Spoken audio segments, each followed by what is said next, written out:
Howdy, Robin. There we go. Ready. Thank you. We'll call this meeting to order at 5:35, and we'll begin with the Pledge of Allegiance.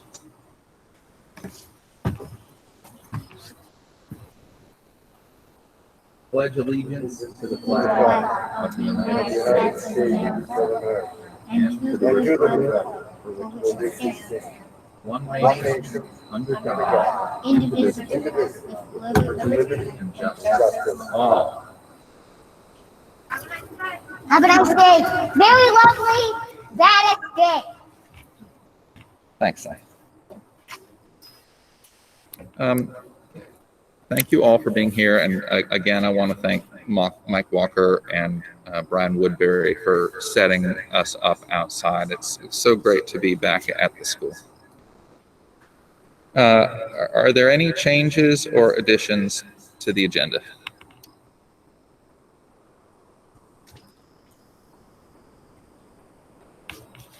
Are we going to mention the letter from the... It wasn't on the agenda, but we can add it, Kristen. That's a good idea. We did receive a letter from the town manager today notifying us of some of the concerns that prompted us to issue the tax anticipation note involving delays in the collection of taxes. And we can add that. Could we put that as D? Letter from town. Without objection?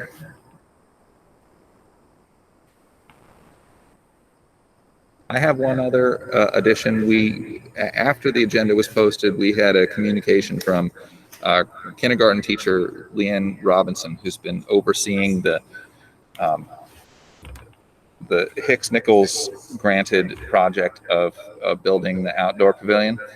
There have been some complications in the permitting, and Leanne's here tonight to give us an update on that, which of course seems all the more appropriate since we're looking for things to do outside. So without objection, may I add that as item E?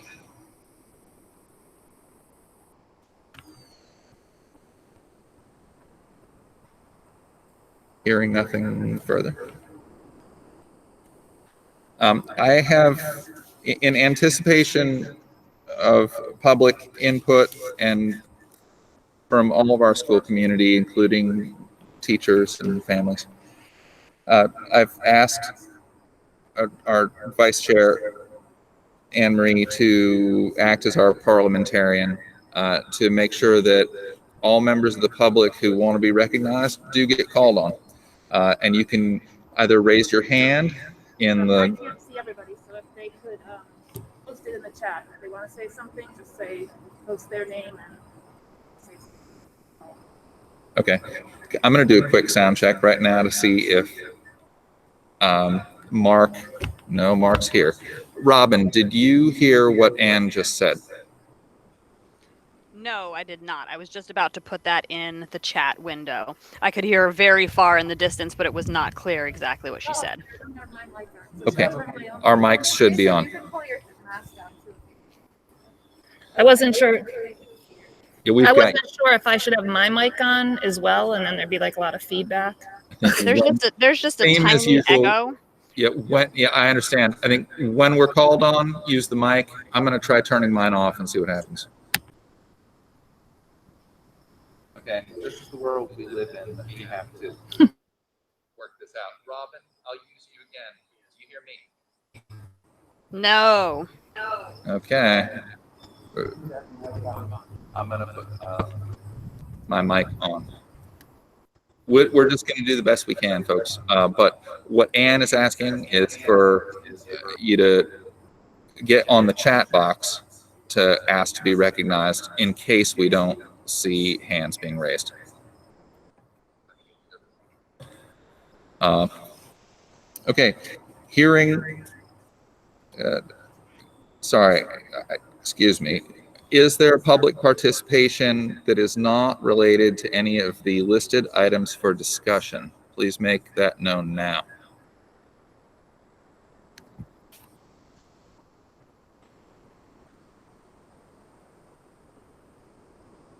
Hearing none, we will proceed to our items for discussion. We're here tonight for our board retreat. This is something that we have done every year that I have been on the board. All of our meetings, of course, are public, but the board retreat has typically been held at someone's private home, just so we feel more relaxed and convivial to talk about the year to come. But the board conferred and we agreed it was very important to us to be at the school and to make it more obvious than ever that our public participation is invited and encouraged.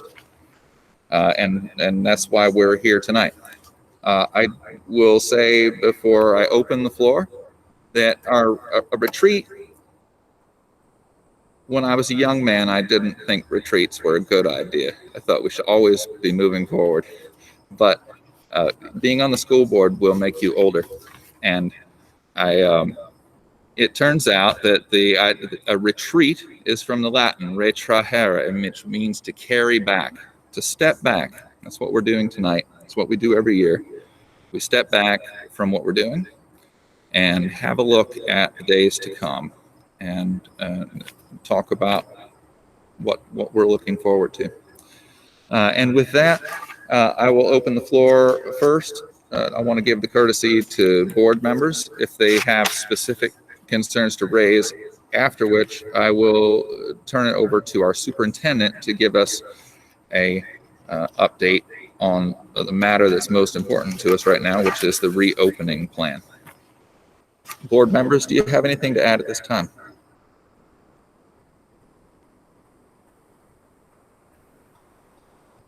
Hearing none, I now invite, Robin, please. Yes, thank you. I just wanted to briefly state some thoughts and opinion. This is not a well-prepared remark or letter per se, but what I did want to say is I think that we should have some discussion and consideration around starting school remotely, allowing us more time to ensure we have all the safety equipment, allowing us more time to make plans, and most importantly, allowing teachers and students to test out the remote technology and processes with the understanding that we, in all likelihood, will be returning to remote at some point, and allowing us that time to see, is Vermont, come September 8th, still the lovely island of COVID-free transmission that we think it is. So I think it's something that we should discuss. I came to that thought after hearing from the teachers at the last supervisory union meeting and understanding how uncomfortable teachers are. And I also thought that Nikki, also from the supervisory union meeting from the Heartland School Board, had a very interesting suggestion around taking advantage of the good weather and the outdoor time to potentially get teachers together with small groups of students or even individual students to get to know them, such that they could have a rapport, which is difficult to form online, especially for younger kids, but I think with anyone.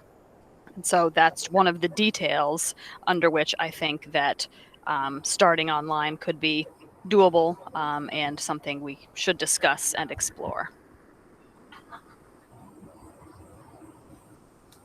Thank you, Robin. I want you to know that our clerk, Kristen Brousseau, is taking down and recording each of these concerns that are raised tonight to bring to the superintendent and the supervisory union. Are there other board members at this time who would wish to make statements?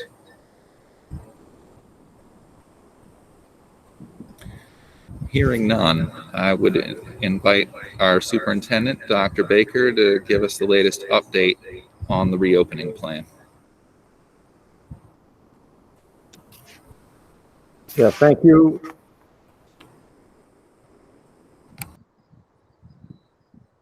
I've got a few notes here. We've been through this a few times, but a couple of things have changed, but I want to kind of give you an overview for those of you who haven't seen or heard the plan.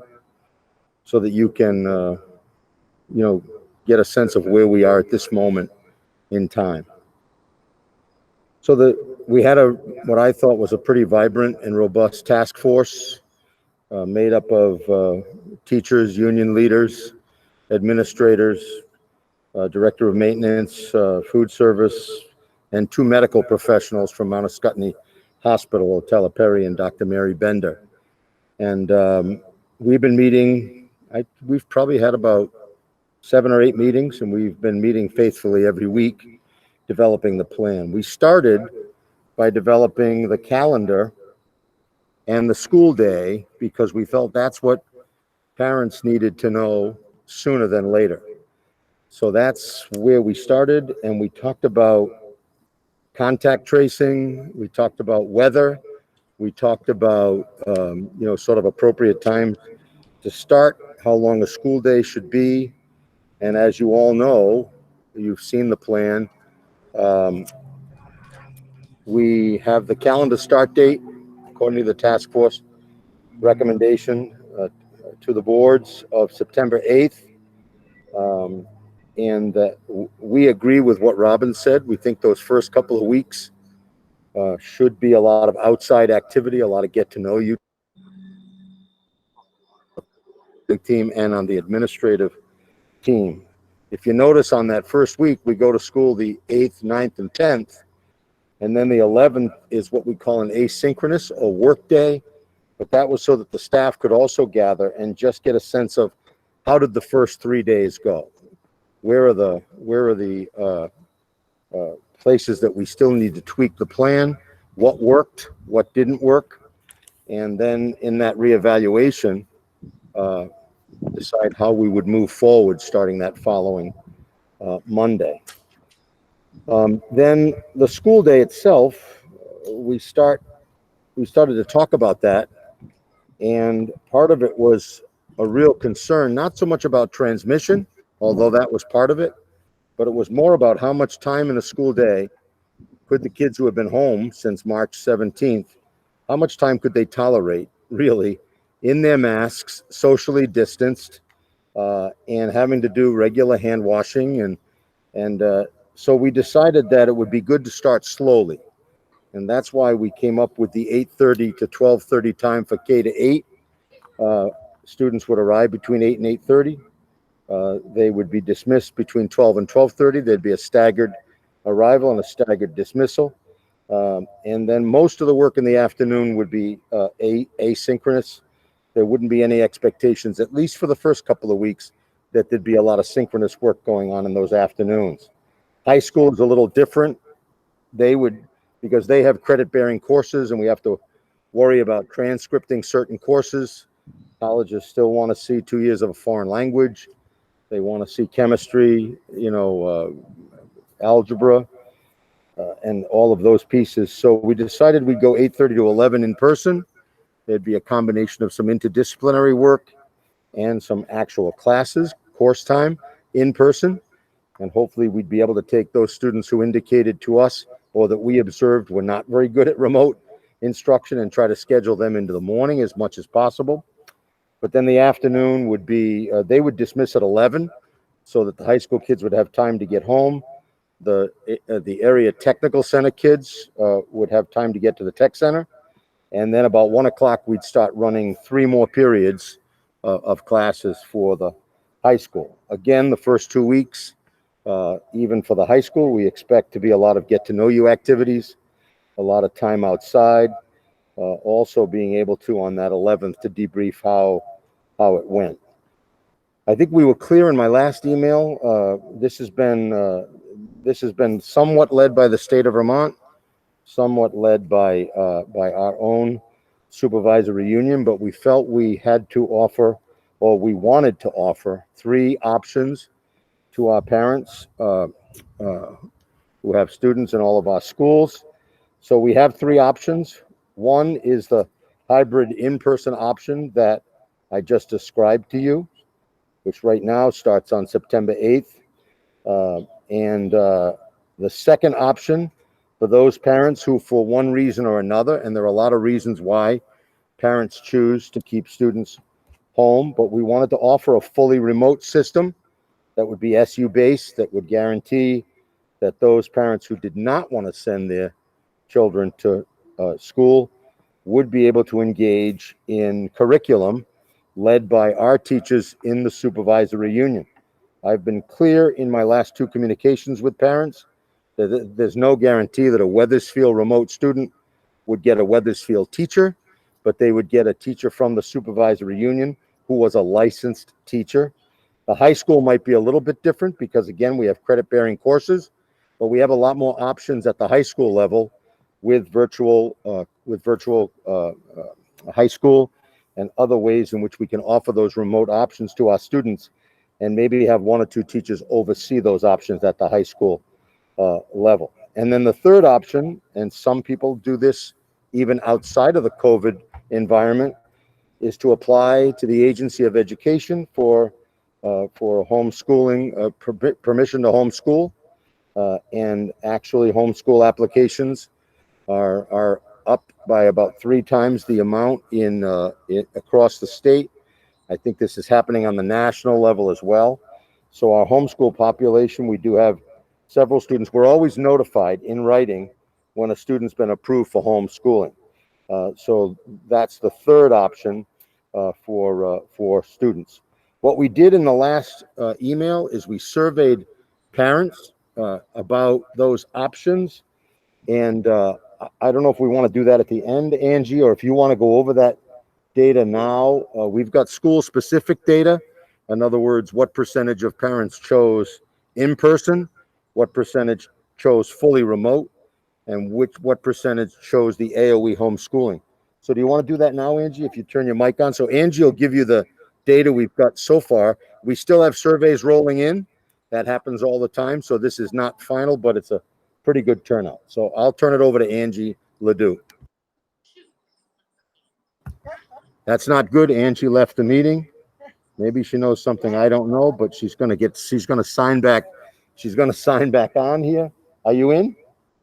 Okay, she's in, and she's going to take over and let you know what percentage, especially of the Weathersfield students, who chose those 3 options.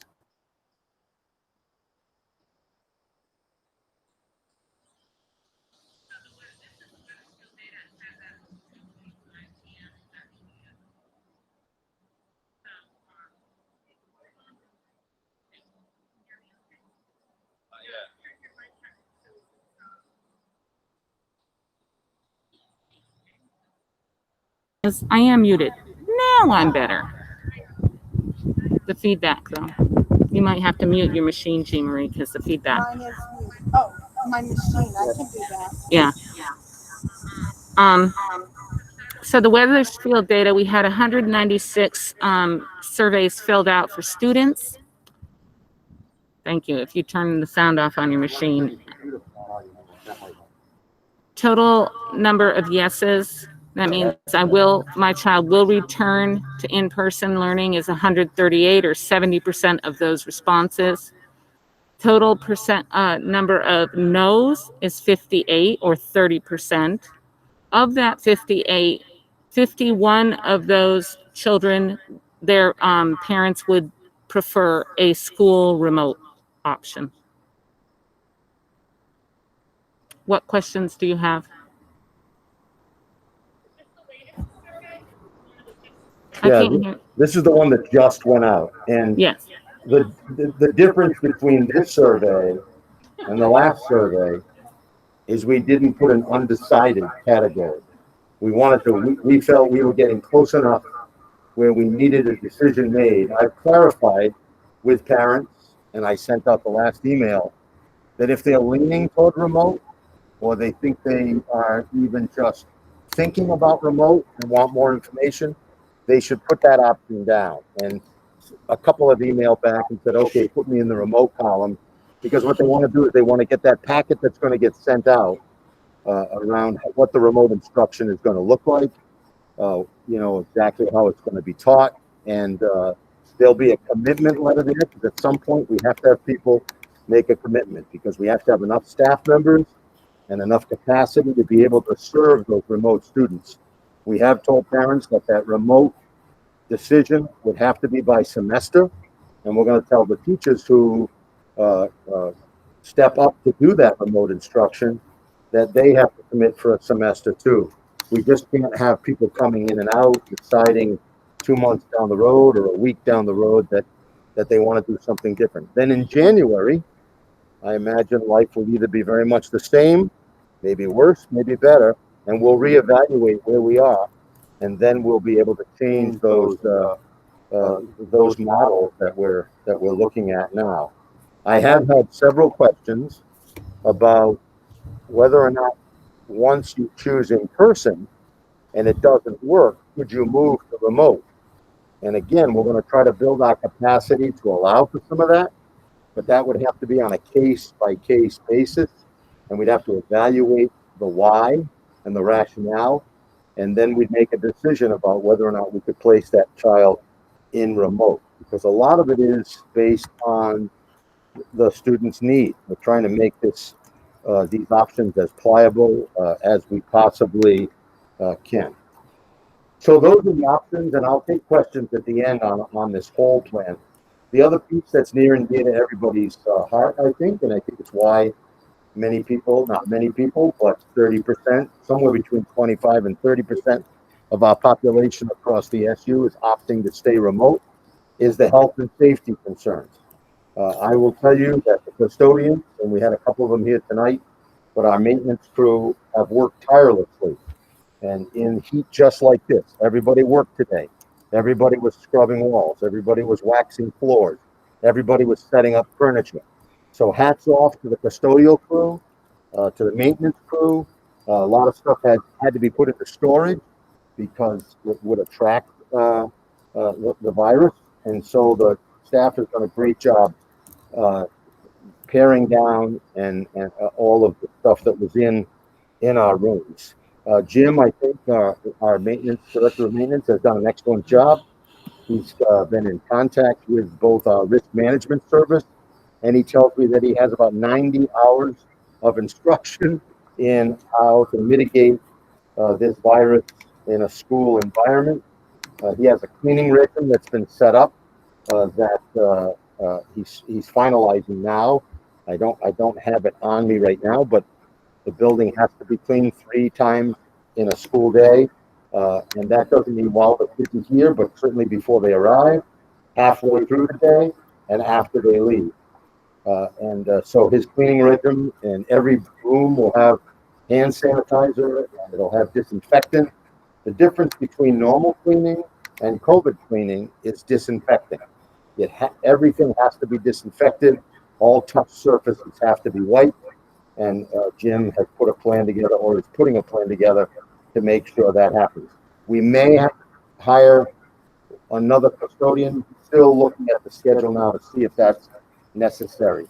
Jim's also done a lot of work on air quality. Our HVAC systems needed some work. He's got some equipment that's on order that will improve the HVAC systems, things like blue light, HEPA filters, things that I know nothing about, so I won't talk a lot about them, but I will tell you that he's on top of it, and our HVAC systems should be in good shape when we return, or quite frankly, we won't return. Jim knows that, and he's on top of that.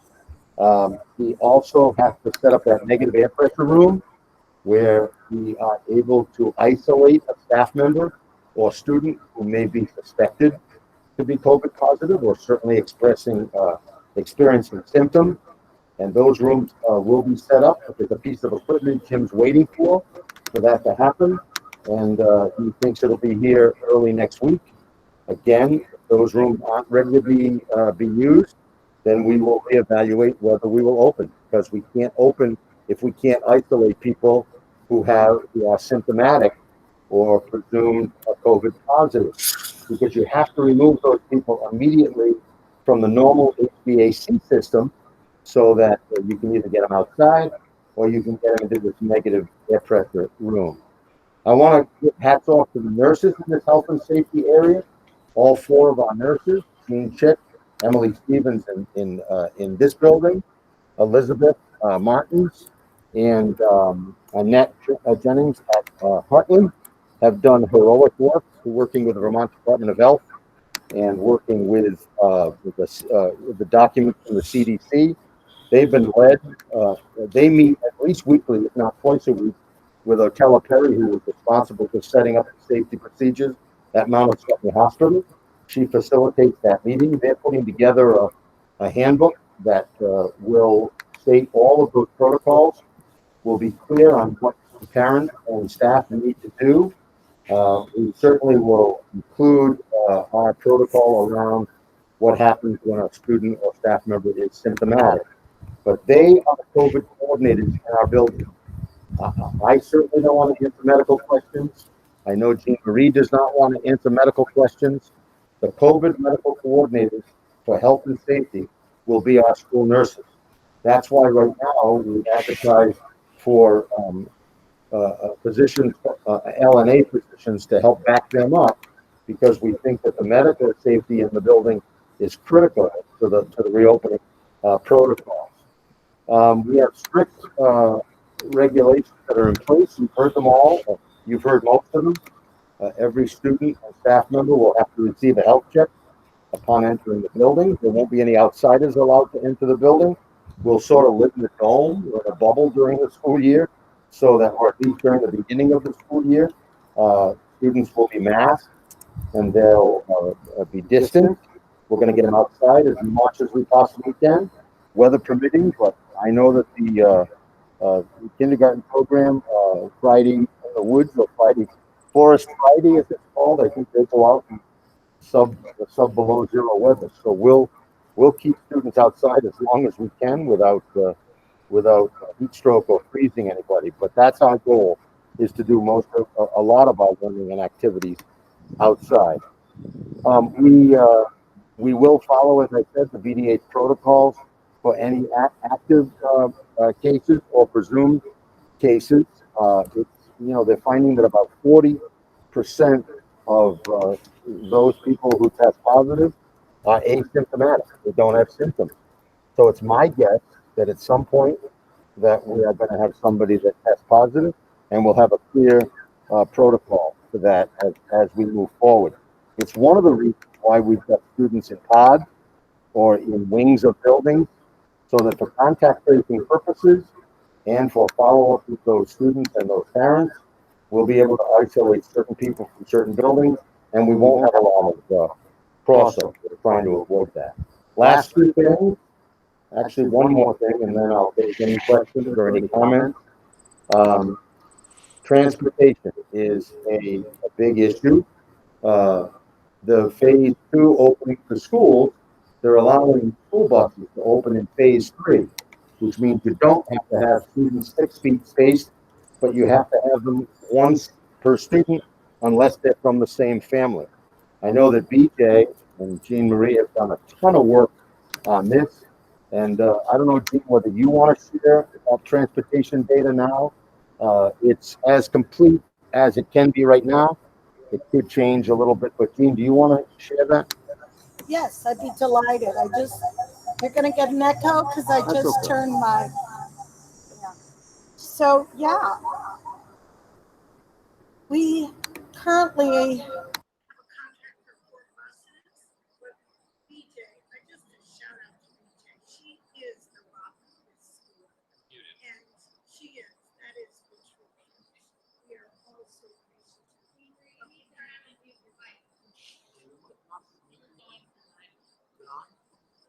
all right, can you hear me now? Any echo? Great. So I want to repeat what I said about BJ Esty. She is the rock of this school, and she's worked very hard, working alongside of me and with Mike Goddard as well, who's the head of transportation, so we could work this out. As you know, the first survey that went out, for every parent that didn't respond, BJ called them on the phone and asked them, what do you want? Here are the choices. And she also asked about transportation. So 65% of our parents are willing to transport.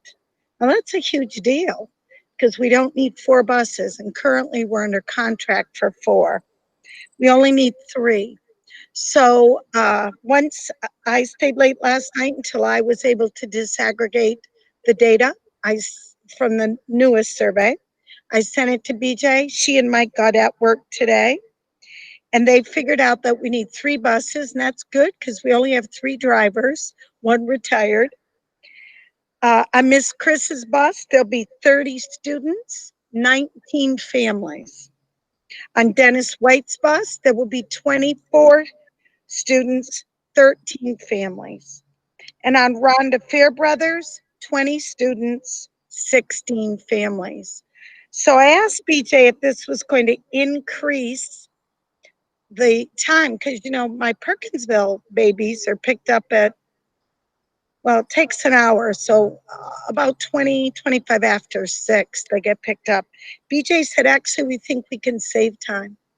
With so few families accessing the bus, they were able to reroute it in a way that it will be less time and safer. So that's the good news. And 1% of our population walks. Thanks, Gene. So that's the transportation, and it looks the same way across the supervisory union.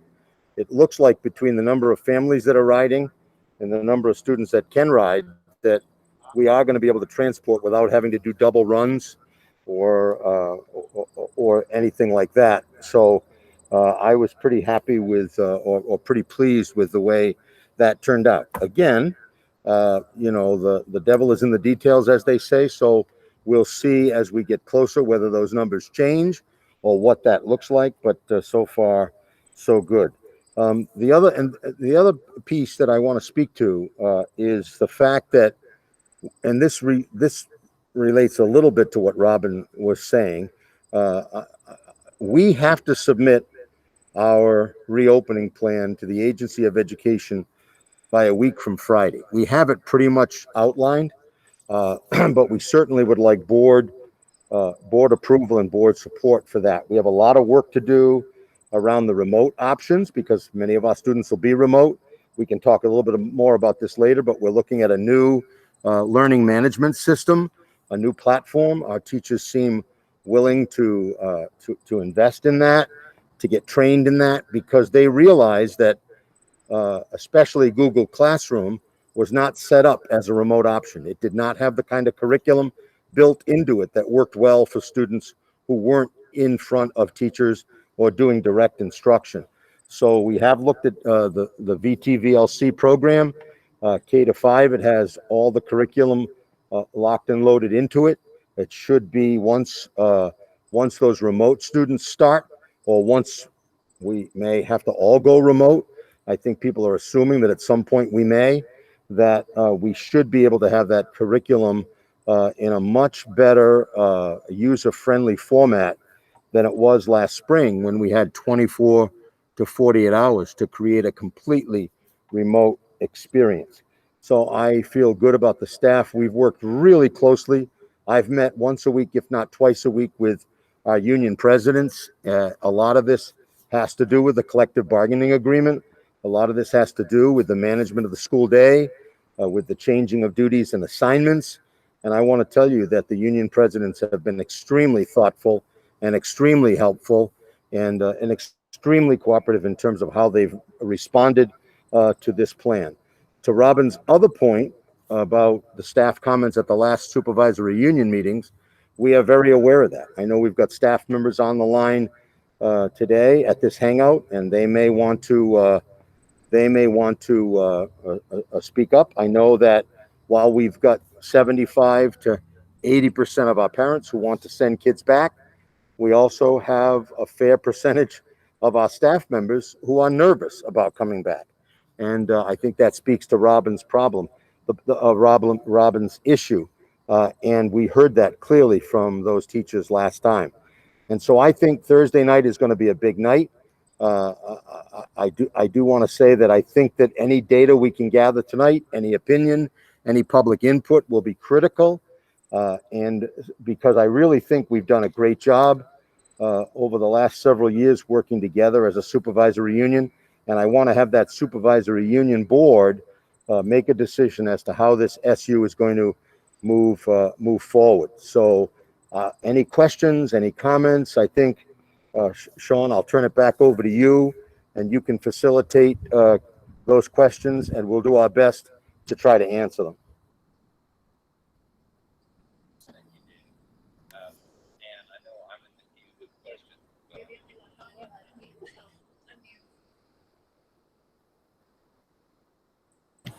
Thank you, David. I'm first in the queue, so I'll go ahead with my question. And it's in the chat box, so I'll read it. Does the SU require board support for the opening plan? That's Weathersfield board. Or is that only preferred? Secretary French announced on the 23rd of July that local districts would decide the instructional disposition. So could you please clarify what kind of support the SU expects and requires from each of the 3 local boards? Yeah, I think that's a great question, Sean.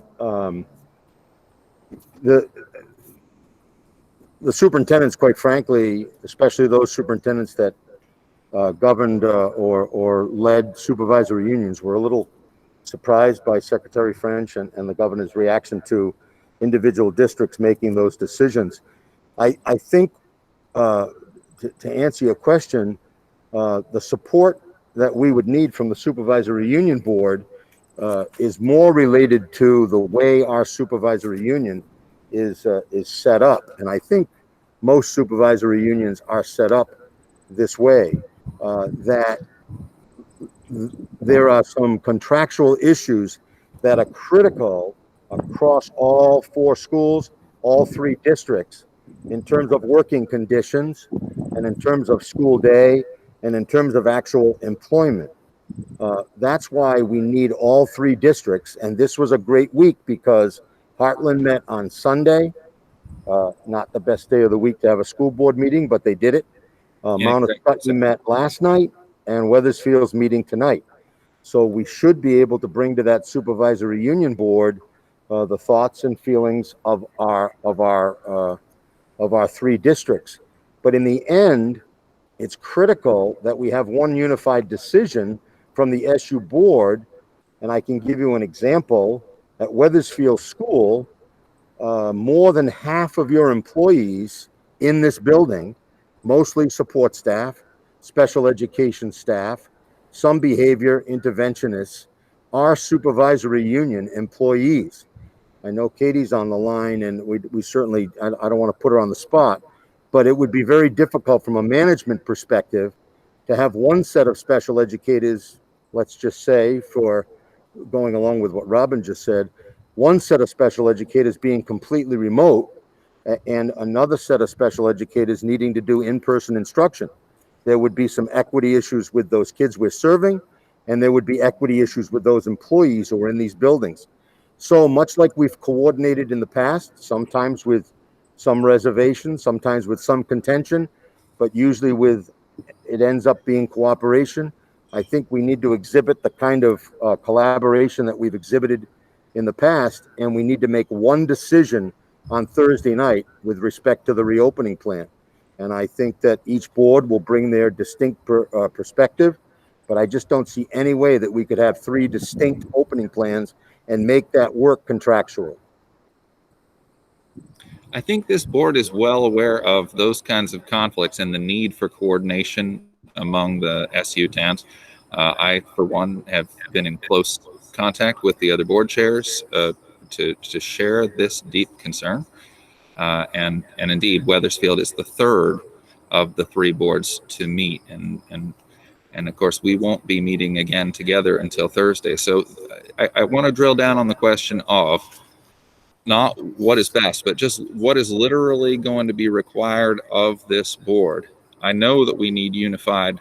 We understand that there needs to be unified SU board support.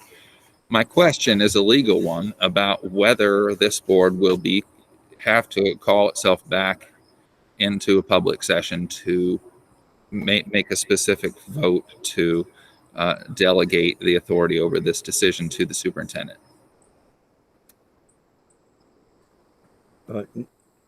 You mean tonight, or you mean tonight? We're not going to vote on that tonight. The question is whether all of that can legally be decided at the upcoming SU board, or whether some consensus will be reached at the SU board, and then the individual boards might be called back to ratify that decision individually.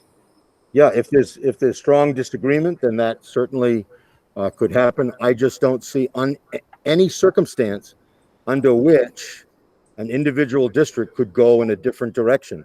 And if somebody could explain that to me, I would love to. I'm not suggesting that we want to do something different. I'm asking what we're going to be legally required to do as a board. Are we going to have to meet again to ratify the SU consensus? No, what Dan French told me is that when they use the word district, their interpretation of district is for most supervisory unions, or for all supervisors, it is the supervisory union.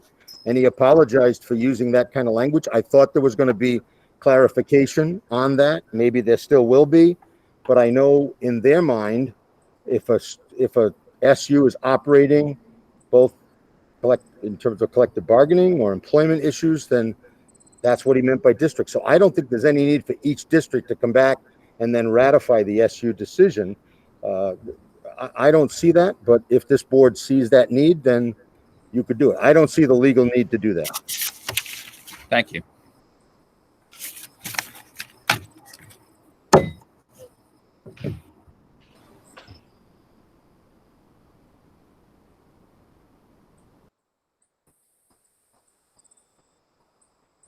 I see questions are popping up in the Yeah. chat. Okay, yes, there are some questions. The first question is from Patricia Kelly.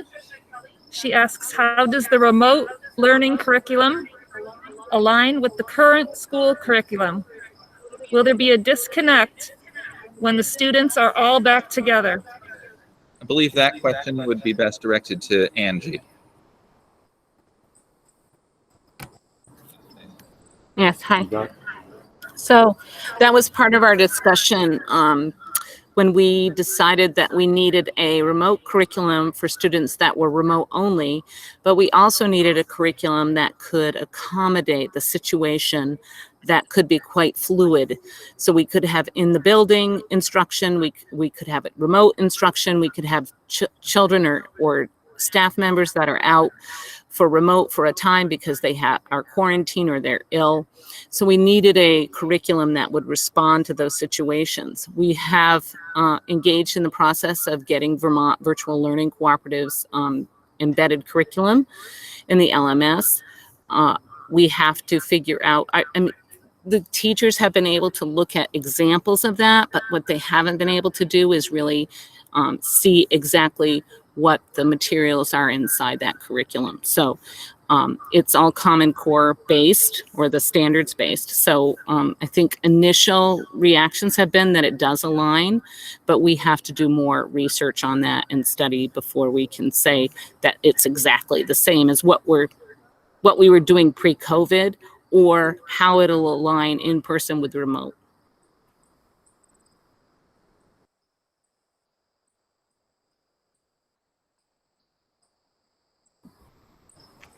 Yeah, so Patty, if I could comment on that too, because I want to make sure we understand your question. Because it sounds like there's two separate questions. It might be how does the curriculum we're proposing for remote, whether it be the in-person remote that might go back and forth, or the completely remote, how does that align with the curriculum we've been using for the last 4 or 5 years? And the truth is, because it's all standards based, it'll have some relationship. It won't align completely. If your question was, will the people who are 100% remote be aligned with the people who are in person? I think that is what Angie said. We are absolutely, that's our goal. Our staff seems open to that, so that when we bring the kids back together again, either in January or next year, that we'll have that kind of alignment. So hopefully that answers your question. Hi, David. If I could just speak to that, I guess my question was, like, we've adopted the programs over the years in the district, and just curious about, it sounds like you're moving to, and Jean Marie, I think, responded in the chat that BPVLC will be the curriculum used both in person and remote, so then that would be aligned with each other, but then that will mean not using like the Eureka for That- math, for example. Is that right? That's correct. That's correct. Okay, got it. Thank you.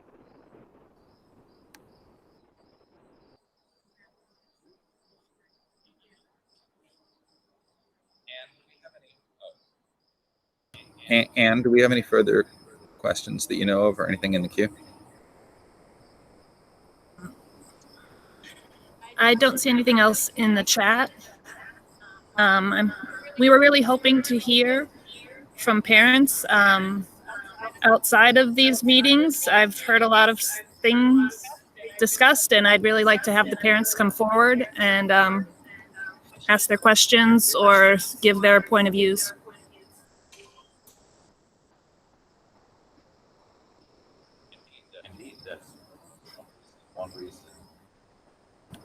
That's one reason why we're here at the school tonight, so that the community will have the full opportunity to be heard. As well as teachers too. We did hear some at the SU meeting, and if there were any more that wanted to speak at this meeting.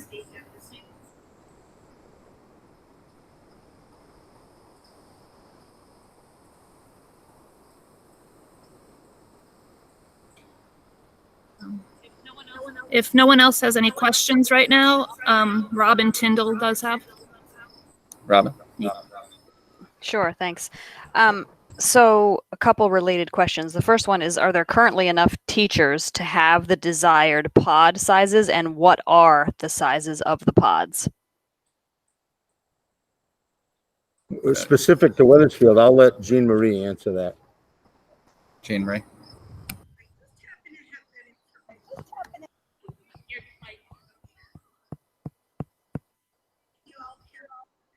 Can you all hear me now?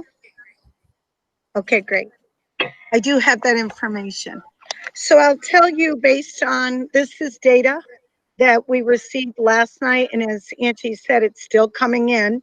But so I have figures as of probably this afternoon. So in kindergarten, we have 10 in Mrs. Powers' class, 9 students in Mrs. Robinson's class. Now, even though they're considered a K2 pod, we're not mixing them. One kindergarten will stay in their room, the other kindergarten in their room. The only people that they might share will depend on the integrated unit of study. So if they're in the middle of a project-based unit that requires the art teacher, there'll be the teacher, the art teacher, and we're trying to have a paraprofessional in every room as a support to the teacher.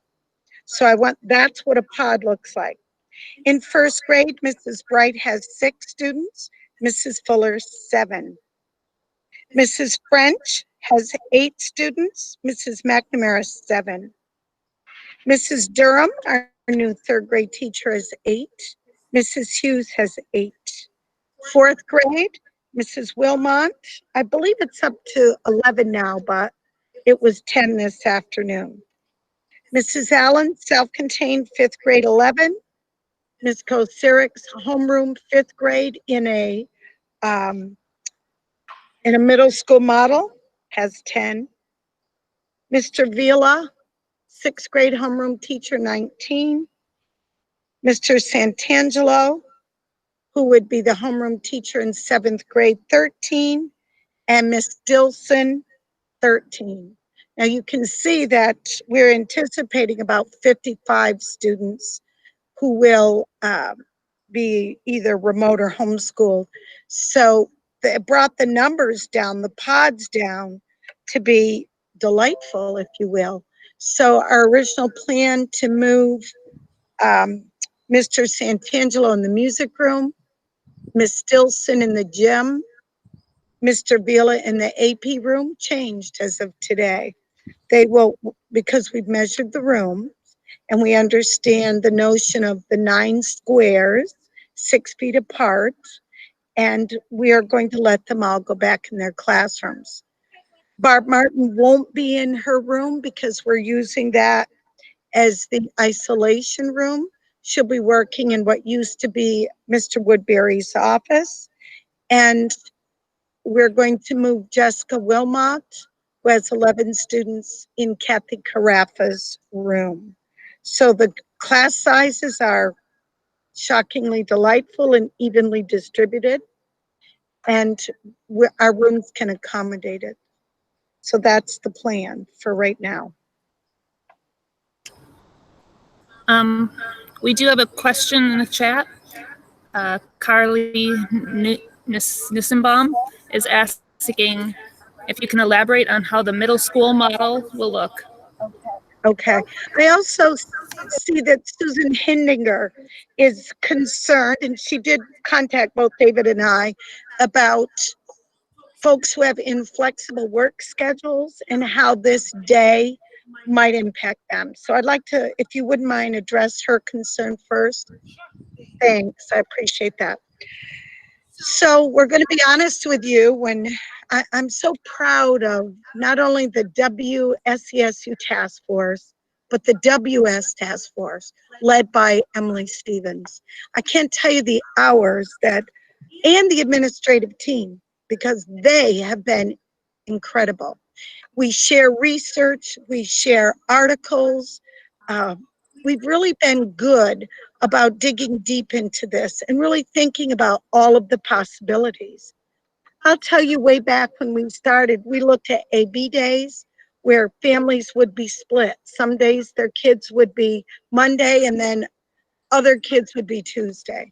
We looked at a model that had K4 in the morning and 5-8 in the afternoon, and that was problematic. It extended the day, and we felt it would be exhausting for teachers because remember, the specialists have all these kids. We looked at entirely remote. We looked at entirely in session. Frankly, we looked at the model that Maine talked about in June, and that was all special education students in, everybody else out. So I will tell you honestly, we looked at many models. We talked about it completely being outdoors for 100% of our day. We looked at a ton of things. And what we decided, and you see me taking my mask on and off. Yesterday I was here 10 hours and I wore my mask almost the whole day practicing. And I almost fainted 5 times. I mean that, where I had to steady myself. And I kept asking myself, how could we do this to children? So I'm glad that what we did was we said we need to start with an abbreviated day. It needs to be purposeful. And we all decided that the work that we had put in, front loading our reading foundations curriculum, our Eureka Math, and combining through the integrated unit of study project and place-based learning, we thought, look, those are our priorities. Teaching those 3 things, how can we do it?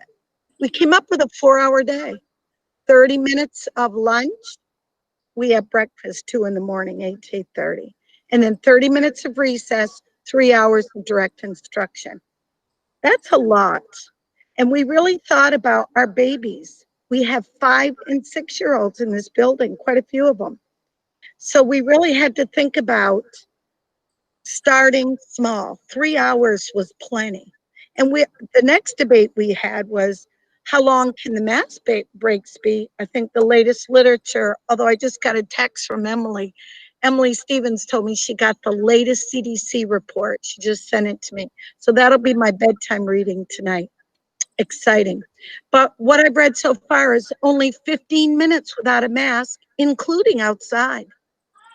So we really need to have practice sessions. And I think you saw an email I sent out about a month ago, encouraging families to make it a game. Let's see how long you can wear your mask watching your favorite 30-minute TV show. And then the next day, beat your own time, that kind of thing. So the whole notion of the abbreviated day, and Susan brings a good point. And frankly, I've read in the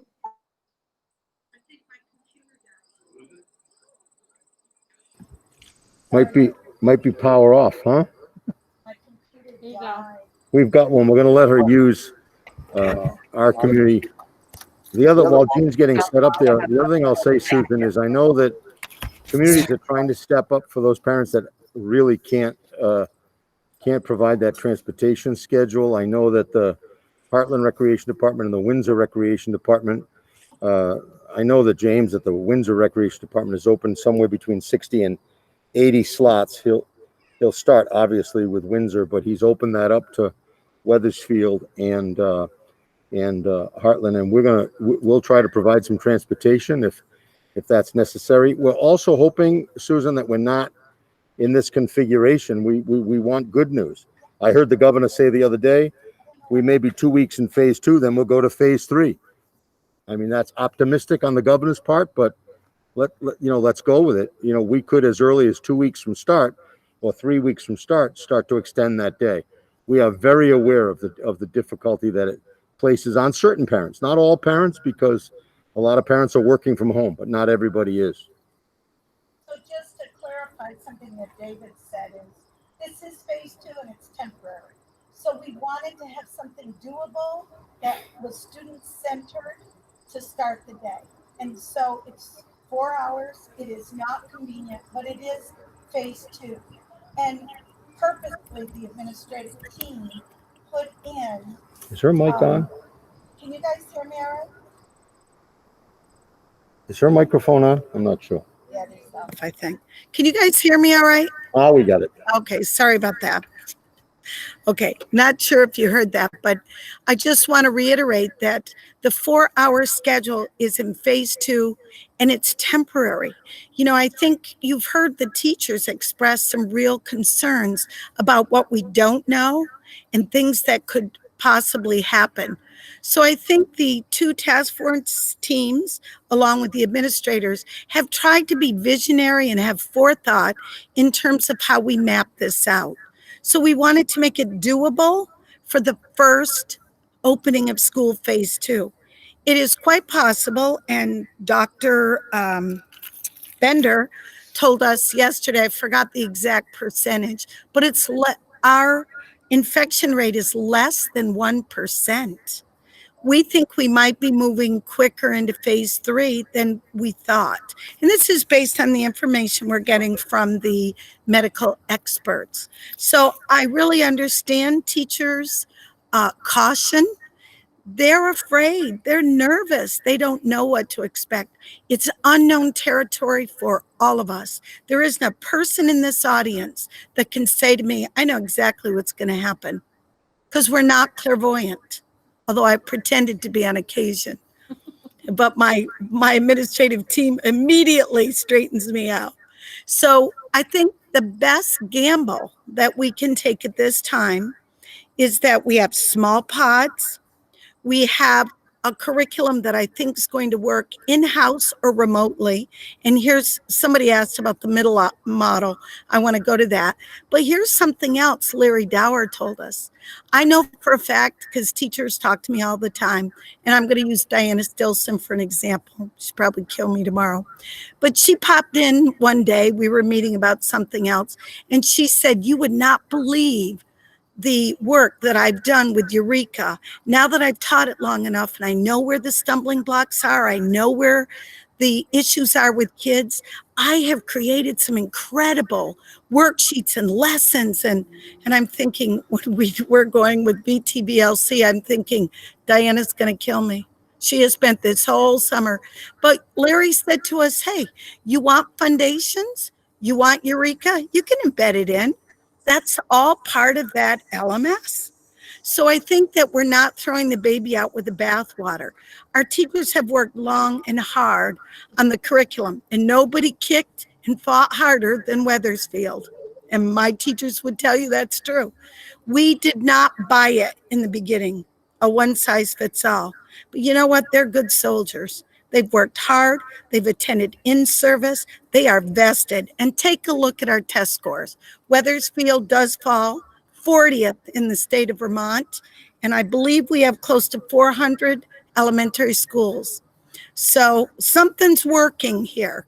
And and not that a test score is anything. Take a look at our children. They are polite. They are well-mannered and they are a lot of fun. So we've got great kids.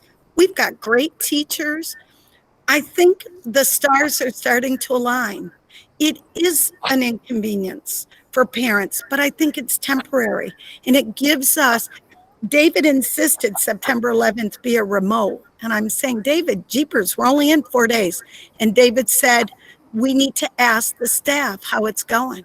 What needs to change? What can we tweak before we come back on Monday? And I thought, ingenious. That is what we need to do. We need to keep talking. We need to keep working as a team. We need to fix that plane while we're in the air, flying it. So I think we have to remember it's temporary, it's a pandemic, and we're in an emergency state. This too shall pass. For the middle school model, how I described the middle school model to you when I sent my newsletter out way back before we went remote looked very different. So the middle school model, self-contained fifth grade Wendy Allen, the middle school model with 4 teachers would have kids moving, sharing teachers. So let's say a 5th grader would have 4 different teachers, one for ELA, one for science, one for social studies. And we also had exploratory. With this new model, that's not going to happen. The one thing I want you to know is kids don't move. They're going to be in their classrooms. We're not moving kids. We're moving teachers. Now, I don't think my middle school teachers were excited when they heard that, but I did order carts for them. So now they can move their materials as they move from homeroom to teach their subjects. So it is true that Diana will be teaching all mathematics to 5-8. That's true. We're still working on the ELA piece of it, and we're working on the project place-based integrated units of study, and we have a meeting tomorrow morning. It's an entire faculty meeting in which we're going to talk about those because we need a more concrete schedule. The important thing is we have fantastic specialists, and we want to make sure that they are very much a part of those teaching units and that their standards are embedded in those units of study. So that is when you will see some specialists and teachers working together, and a para will always be in the room around instruction. I think I heard somebody ask, or maybe I read it, how often does the group change? The original plan way back when we were looking at this was every 6 weeks. So Laura Berry would be assigned to a pod for 6 weeks. And that particular unit would have Laura there for all 6 weeks. Now, I've been talking with teachers in the last week, and they're not feeling that that's the best way to go. That's why we're meeting tomorrow. They're thinking that perhaps specialists should be in a pod 2 weeks, move on and be in the next pod 2 weeks. Now, that's not a lot of cross-contamination. We're going to talk about it tomorrow. So I want you to know that this is evolving. There's no one way, the right way. There's no right way.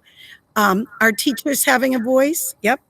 I said, I won't call a faculty meeting because you don't get paid to work in the summer. But if you want a faculty meeting, let me know. And they did. And that's why we're scheduled for tomorrow morning, because they care. And they really want to get this straight so they can provide the very best education for the Wethersfield students. That I have confidence in. Okay. Sean Whalen has a comment to make that related to the previous question. Thank you, Anne. This is related to Susan's question about the plan of half days being hard on families. I know that one of the hard, fast values of our supervisory union is equity, and yet the decision to have half days really works much better for the towns that have recreation departments, which Wethersfield does not. And I wondered if you could address how that inequity is being considered. David. Yeah, I think it really boils down to, Sean, what we have control over. And we don't have control over town activities or, so I think that it really is a good point. It's much like the 12:30 pickup. I mean, I think it relates, but I can't control the town of Weathersfield. I can only control what we're doing in this building. I was able to convince the Windsor Rec Department to open up the doors to Weathersfield and Heartland. So that's a little bit of a start. But I don't know how many slots there will be there. But it's gonna be a problem. But I don't have any control over that. The SU has no control over that. And I don't know how many parents will take advantage of even the Windsor program. We're gonna find that out because the materials are gonna go out this week. Okay, the next question is from Jessica Brown. She wants to know if kids will still have the same teachers that they were told at the end of the year, or will they maybe be switched now that we're refiguring out the numbers?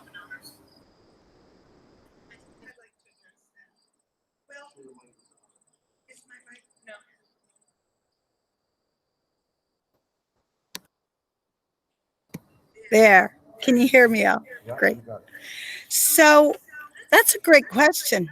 And I sent an email out to faculty just this morning saying, if the numbers, because frankly, I had a class with 5 this morning, and I thought, you know what, we're in a really rough state as it relates to finances. Although we don't have what we need from the state of Vermont, I haven't even seen the FY20 end of the year balance because it's probably not out yet. We probably have to wait for the audit. But I know our board chair has expressed concern with the finances many times, and because taxpayers are in a bind. You heard at the beginning of this meeting that there's conversation between the select board and the school board with a concern around unpaid taxes. And I happened to read that letter, so I know that there's a problem. So I'm going to be frank with you. If I had 2 first grade classes with 5 and 5, yes, I would combine them to make 10. That's the prudent decision, and that's what you pay me the big bucks for. What I would tell you is there are a couple of teachers who are asking to go remote. So I want you to think about that. I've not announced who they are. I'm not even sure who they are at this point because I think it comes out of central office. But I'm telling you, if their plans are approved to go remote, they're not going to be the teacher of record. So when you're asking me, are we making sure we keep the same teachers that you announced? I'm telling you no. First off, those teachers that want to go remote have a right to go remote. And I respect their right to go remote. That does leave me in a bit of a quandary, knowing there's not a large pool of candidates. So I'll be frank with you. Knowledge is power. I often send email to my faculty. In fact, every week, they get something from me. They know I'm transparent. They know what I'm thinking. And I've said to them, based on the numbers, I might have to combine classes. And by the way, we have teachers going remote. Who's going to take their kids? I've had private conversations with a couple of teachers. So do I have a plan? Yes. I'm not prepared to talk about it. Right now, with the numbers looking the way they do and not having enough of a financial picture, I'm thinking we're probably going to keep the pods as they are. Teachers will change based on who's going remote. But if there were to be a sudden shift, it would be my fiscal responsibility. In other words, if we heard that we had a huge deficit or that we weren't getting the kind of money to pay teachers' salaries because taxes aren't paid or because the COVID check didn't come in, it is my responsibility, along with the board and superintendent, to make good fiscal management decisions around the good of the order. So I'm telling you exactly what I know at this moment. Could that change? Things change every day. If you heard Secretary French on TV today, I almost fell off the chair when I heard what he said. Our plans are due. Today he goes on TV and says K through 5 should be in person. 6-8 should be remote. Are you kidding me? August 11th? Our plans are due next week. You know, the state, and I'd say this publicly to the governor if I had an opportunity, and that is that the state has not been helpful. I do think we've done a nice job with the COVID piece of it, but I'm going to tell you that if we had strong leadership, I think the Dr. Levine, I think our governor, and I think that Secretary French should have had a stronger hand in the guidance of this. And they were so willy-nilly that they left all of these supervisory unions up to making individual decisions. And frankly, that pits systems against each other. You know, Springfield's doing something very different than Hartford's doing. I think that's unfair to families, and I think they should have had a better role. So based on that information, we have to have more of a leadership. So it's really been really put on our shoulders, the task force, the administrative team, to really come up with some good plans that we can move forward. Okay. Okay, and Jean Marie, I guess you really excited people.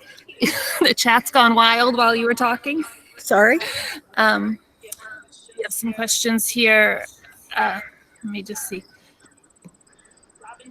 Robin Tyndall, she asks, how many teachers have requested FLMA, FFRCA, or leaves of absence? And what is their deadline for requesting it? And how will this support the ability to keep pods sized as they are now? Yeah, I can take that one.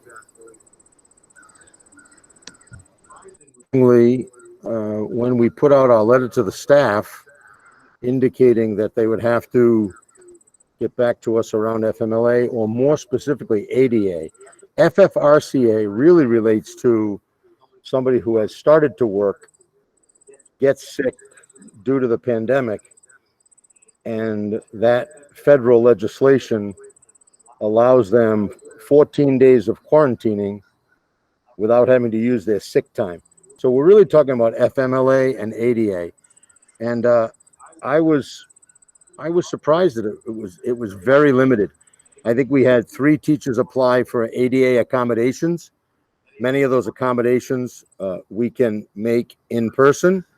And we've only had 1 FMLA request, and that was a maternity leave, a paternity leave that would have been requested even if we weren't in the pandemic. So I think right now it's a credit to our teachers that they're not, requesting leaves of absence or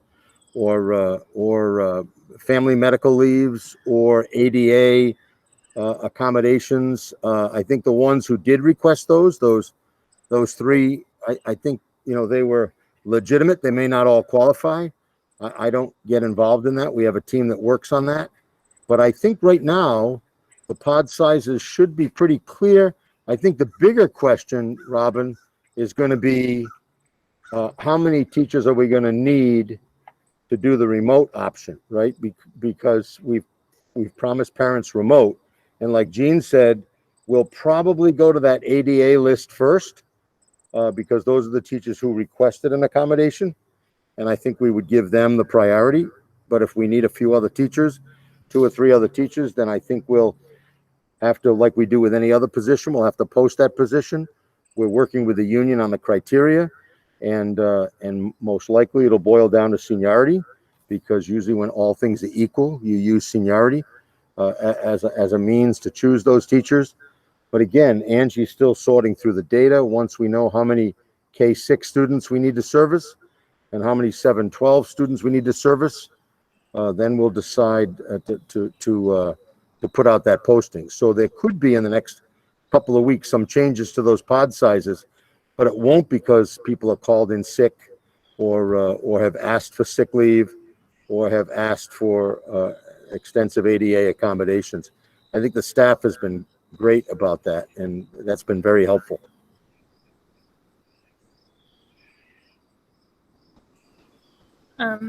Susan Hindinger asks, when teachers asked to go remote, does that mean they'll be teaching our kids through VTVLC?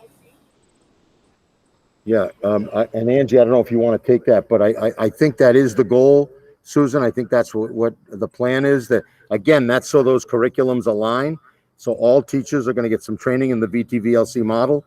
We're trying to get them entered into the system as quickly as possible, because we know our teachers, and once we get those teachers in the system and those kids in the system, because remember, it's a separate learning management system. So we have to load the teachers in. We have to load the kids in. We have to load the courses in. Larry is working on that right now. He thinks that could be done, within a week and a half. And then I know our teachers well enough, even before in service time, they'll be in there getting used to that platform. So that's the plan, to have both the kids who are 100% remote and those kids who may need to go remote to be using that VTVLC curriculum. Okay, we have another, just sort of a comment, not a question.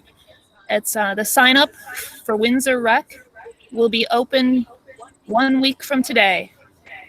It is a structured life skills program for $50 a week. Yeah. Our next question is from Susan Hindinger and asks, will middle school students who are 100% remote have a single teacher for all of their subjects? Susan, that's an excellent question. And Angie and I have talked about this. We think because the curriculum is embedded in the VTVLC system, and because it would be difficult to pull out, 4 teachers to be able to manage that program, it's our understanding that we'll be looking for a licensed teacher, certainly middle level or higher, that would manage the learning that those students are doing, keeping in mind that the beauty of the VTVLC is that all the modules, the curriculum, lesson plans, videos, it's all loaded up. So we think that that's probably going to be the most efficient way to do it for middle school students. And Angie, I don't know if you want to add to that, but we have had that conversation. So, yeah, I think we have to look at the numbers, and we have to look at the need in terms of being able to support 7 through 12 students in content areas. I'm not sure exactly how it will work out, but we want our students to be with licensed teachers.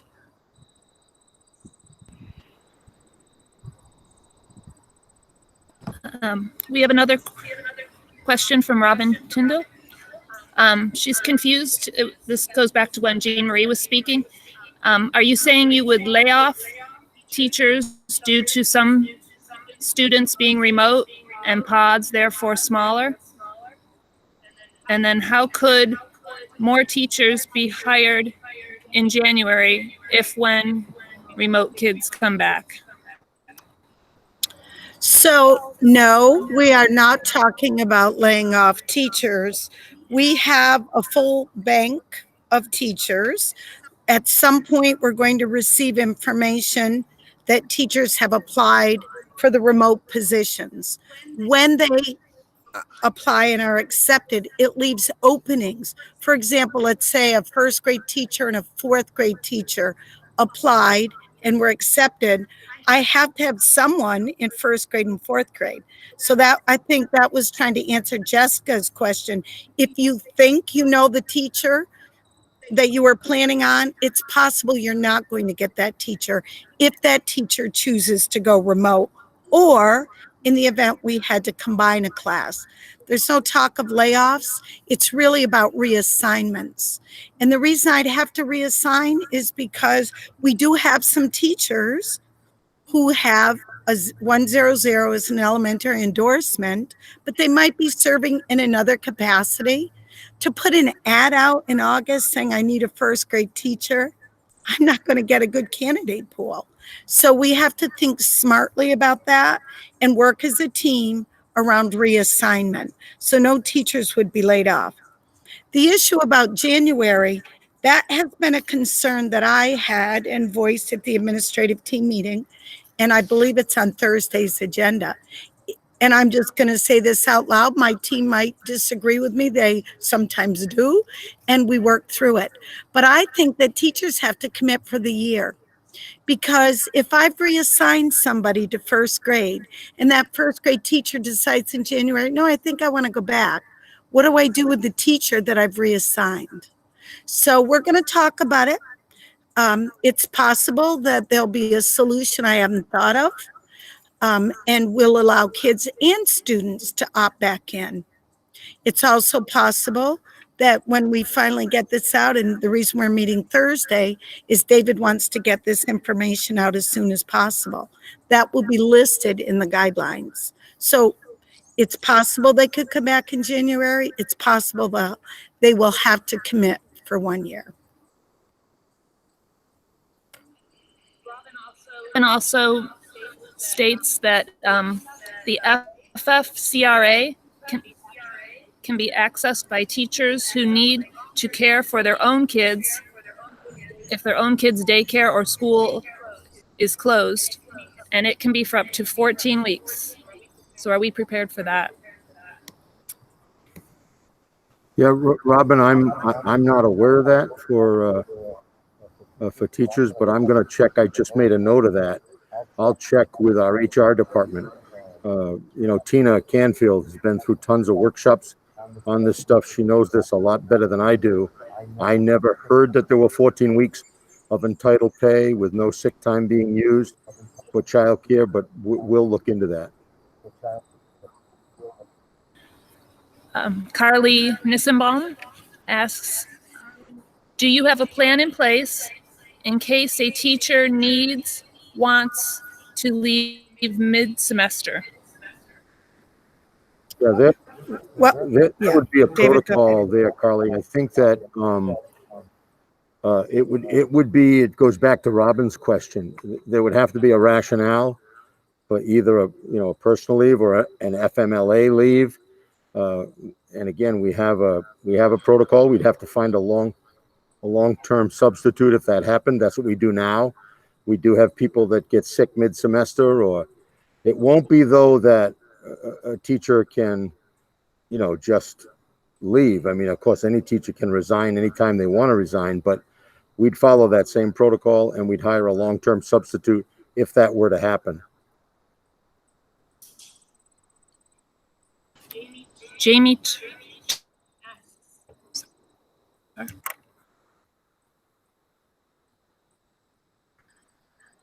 Yeah, I see that question, Anne Marie. Yeah, I think the question is, why are kids allowed to play together at the rec center without masks, which some have done all summer, but our young children can't do the same in school. Jamie, I will tell you, James Aldrich, who's the rec center coordinator, he and I have had a lot of conversations about this. I know that he deals with a different risk management service and a different insurance company. And quite frankly, summer camps had different regulations. So I think they didn't have to live by those regulations that we're having to live by. But I think it's a great question, Jamie. I think James, as the summer has gone on, has tightened things up, but he does not live by the same rules that we live by. In terms of the rec programs, I want to make this comment because I think Sean's question was a great question about equity, and certainly, for example, it's not just Wethersfield, but I think I saw Christine Bourne on the line from Heartland. She's the principal at Heartland, and I know that our administrators wanted to be here tonight. But for example, I told you in Windsor, they're offering between 60 and 80 slots. In Heartland, if I'm not mistaken, I think they're offering 20 slots. So I don't know if that's changed, Christine, or if it's still 20. It's 20, and the program is from, I think, 12:30 to 4 outside, So mostly outside. So they'll Sean's reevaluate in point- the winter. To Sean's point, it will be different in all of the communities. And I think, to be honest with you, one of the things that this pandemic is demonstrating, especially with all these creative plans that are being laid out across the state, half days, AB days, shortened days, no days, that this state has a big problem around childcare. And I think we're going to have to step up at some point and realize that you can't pay childcare workers $10 an hour and expect them, to handle the kinds of responsibilities that they handle. And I say that with a little bit of bias because my wife ran a childcare center for 15 years, and I think it's appalling. I know we give it a lot of lip service, but right now a lot of people don't go into childcare because the regulations are absurd and the pay is nil, and we need to get better at that. And I noticed that a lot of the countries that are doing well with going back to school are those countries where they've got childcare for students as a right, not a responsibility. So that's a political statement, but I wish we were better at this. I see Susan Hindiga's question. Do you see that one, Anne Marie, right? About the union contract? Will you take that, David? I will. Has the teachers union negotiation been completed for this school year? Excellent question, Susan. The pandemic slowed that process down, needless to say. And we were not able to meet over the summer. So the answer to that is no. We have not completed the negotiations. So what happens, Susan, when we don't have a collective bargaining agreement? We have to, and the contract says this, by the way, we have to live under the old collective bargaining agreement until we settle one. So that's what we're doing right now. We're living under the collective bargaining agreement from last year, and we hope to get back to the table. We didn't like the idea of doing it virtually. We wanted to do it in person. I think the teachers are ready to do that in September, and we're just trying to set some dates to get it done.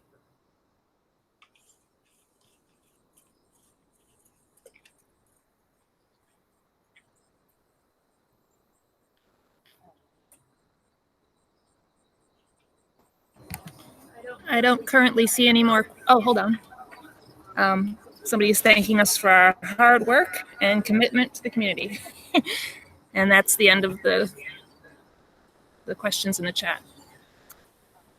Yeah, thanks, Carly.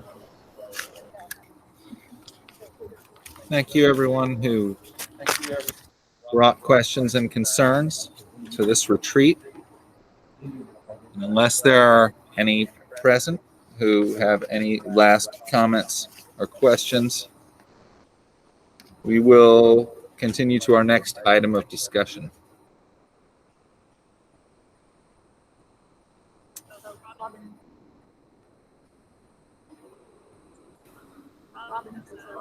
Robin has a last question. What are the specifics for outdoor classes? Yeah, I think you should, Jean. So one of the regulations that we have received for safe and healthy schools is to have as much time outside as possible. So we actually have a WS task force meeting tomorrow morning. So we're going to be talking about recess. We're going to be talking about how we're going to rope off the area to keep the pods safe and contained. I have sent several emails out to the faculty reminding them that if you can instruct outside, do so. I've ordered 400 little rings. They're rubber and you could put your name on them. And so when we're outside, we can put our little rubber mat down. So during instruction, we're 6 feet apart. We can use those rubber mats when we're lining up to come in the building. There'll be 1,000 uses for those 400 discs, colored discs that I've ordered. I have not micromanaged what the outdoor instruction will be. I've encouraged it because I've actually quoted the regs, and the nurse has during task force meetings, that we need to be outside as often as we can. We did even look into tents, thinking that even on rainy days we could be out in tents. They were so expensive, it was unbelievable, but then we couldn't even get them. They were out of stock. So I do think that we're going to have a pavilion built, thanks to Hicks Nichols and our kindergarten teachers who put in for that. And I know Leanna Robinson is going to speak on the pavilion. We did have a estimated time that it would be done just about the start of school. I think that's going to change based on some structural concerns, and that will be reviewed tonight. So that's one place we could work. Today we had a very long discussion at the administrative meeting with Jim Taft. And don't laugh, Sean Whalen, but I said, you've got to call him and get his goats down here, because I've walked the perimeter and there's too much poison ivy. And not one kid gets poison ivy. Sometimes I have whole classrooms. We tried to get rid of it 3 years ago and it grew back with a vengeance. So today we were dead serious. We said, get goats down here. And I heard Christine Bourne and the other principals say, we want goats too. So I know that we all have a problem with poison ivy, and we are addressing that. And Jim said he's going to be looking into the goat theory. That is what Reading did, and it worked out beautifully. And yes, goats leave some natural things behind, but we are into composting. So I think we could get through that. We've got a pretty nice facility here. We have beautiful woods. A couple of years ago, the board, I want to say it was 2 years ago, the board walked the perimeter. We walked through the woods. We crossed the stream, and we had coffee clutches here at school, bringing the owners of the local lands to come in and talk to us about having our kids be able to access those beautiful streams and ecosystems that are at our fingertips. And they were very cooperative. The families were like, you bet. So we've actually expanded our horizons into our neighboring lands. So there's a lot more shelter in the wooded area. I don't know if you can see behind me. So I will tell you, my kindergarten teachers go out with their kids on Fridays, rain or shine. They go outside, they're in the woods. Nobody ever melted. Nobody ever died. So I do anticipate that we're going to have as much instruction as possible outside. And by the way, we're going to be talking at a faculty meeting tomorrow, and I just happen to have that on the agenda, is something to remind them that we really need to utilize the outdoor space. It's safer for kids. By the way, Sean, with respect to the goats, Student Transportation of Vermont, the school buses have said they'll transport those goats to all of the schools if, in fact, we want to use them to eat the poison ivy. They just have to wear masks.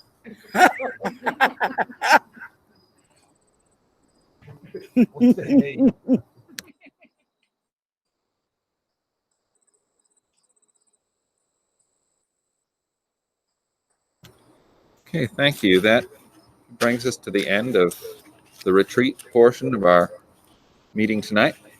And it brings us to the second item for discussion, which is the principal search.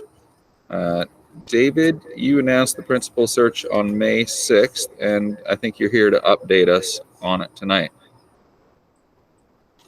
Correct. I established a protocol which starts with, stakeholder meetings, staff stakeholder meetings, and community stakeholder meetings, so we can identify the characteristics that we want in our next principal.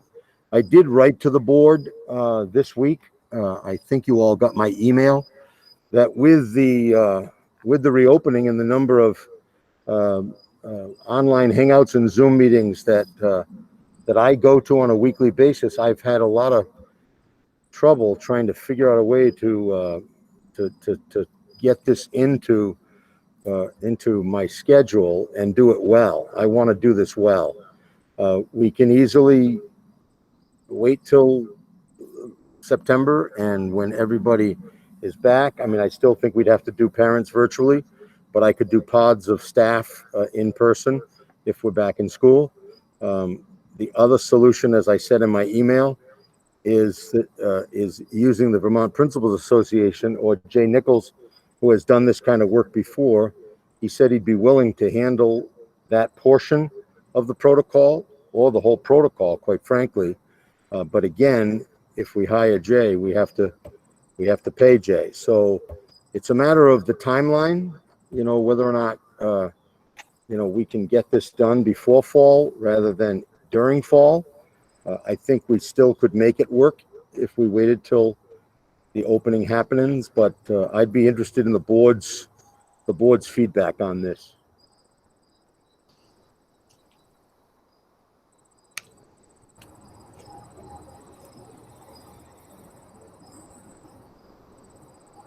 I think this is maybe our most important job, the recruitment and hiring of our next leader.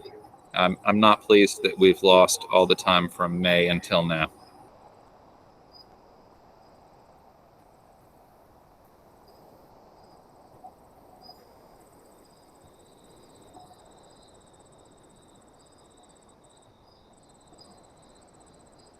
The board's not prepared to discuss this in more detail. I think we should put it on our September agenda. Okay, and I'll still, since that's going to push it to September anyway, I'll continue to work with the community and with the staff to see if there's a way we can. My understanding is, in order to do the kind of process I'm looking to do, we need to have a high level of a high level Zoom account, because we have to be able to break people into break-off spaces and all of that stuff. But we can look at it and see if we can move forward. It's just that time is obviously of the essence, and we are, consumed with anywhere from 30 to 40 Zoom meetings or Hangout meetings a week. But I'm not trying to make excuses. I'm just giving you the absolute transparent truth of where I'm at right now. Anne? Should we put out something into the community asking for, those that want to be stakeholders or whatever we're calling it, to sort of get those people lined up so that we can start figuring out some meeting times? Yeah, I think it's going to have to happen virtually. I think at this point, but yeah, I think we could. That would be the way to start, to just see how many people would be interested in being part of that. So yeah, we could do that and see if we can get this thing kicked off before our next meeting. We're not behind our timeline. Our timeline says we will have met with those stakeholder groups by the end of September. So that's still my goal. I just feel bad that I haven't been able to get it done now. Don't have access to the staff. They're busy in pod meetings and Zoom meetings all summer, but I'll continue to do my best. Anything further on the principal search? Hearing none. Jean Marie, I'll turn to you on item C, the foreign language teacher resignation. Thank you. We hired, as you recall, Amy Parnell out of Springfield, Vermont, to be the French teacher for a 0.4 position here in the building. And I fully support her decision with what's happening with COVID. She has a 3-year-old son, and was really, I could tell just by the way she wrote her letter, she spent a great deal of time mulling it over, thinking about it, debating, and finally, with regret, had to write to say, I don't think I can do this. With the pandemic and the world kind of upside down, I think I need to be home with my son. And of course, I respect that decision. So I will let the board know, because of the financial constraints, we actually debated this position for a long time because of the financial constraints. We've known since March that there were some things happening financially that caused us to pause. So we, in the end, decided that we would offer the position. She did sign a contract. However, she's written to David and I saying that at this point in time, she's just not comfortable starting in public school. So I asked the board to accept her resignation with regret, and I will take any direction from the board if you want me to re-advertise.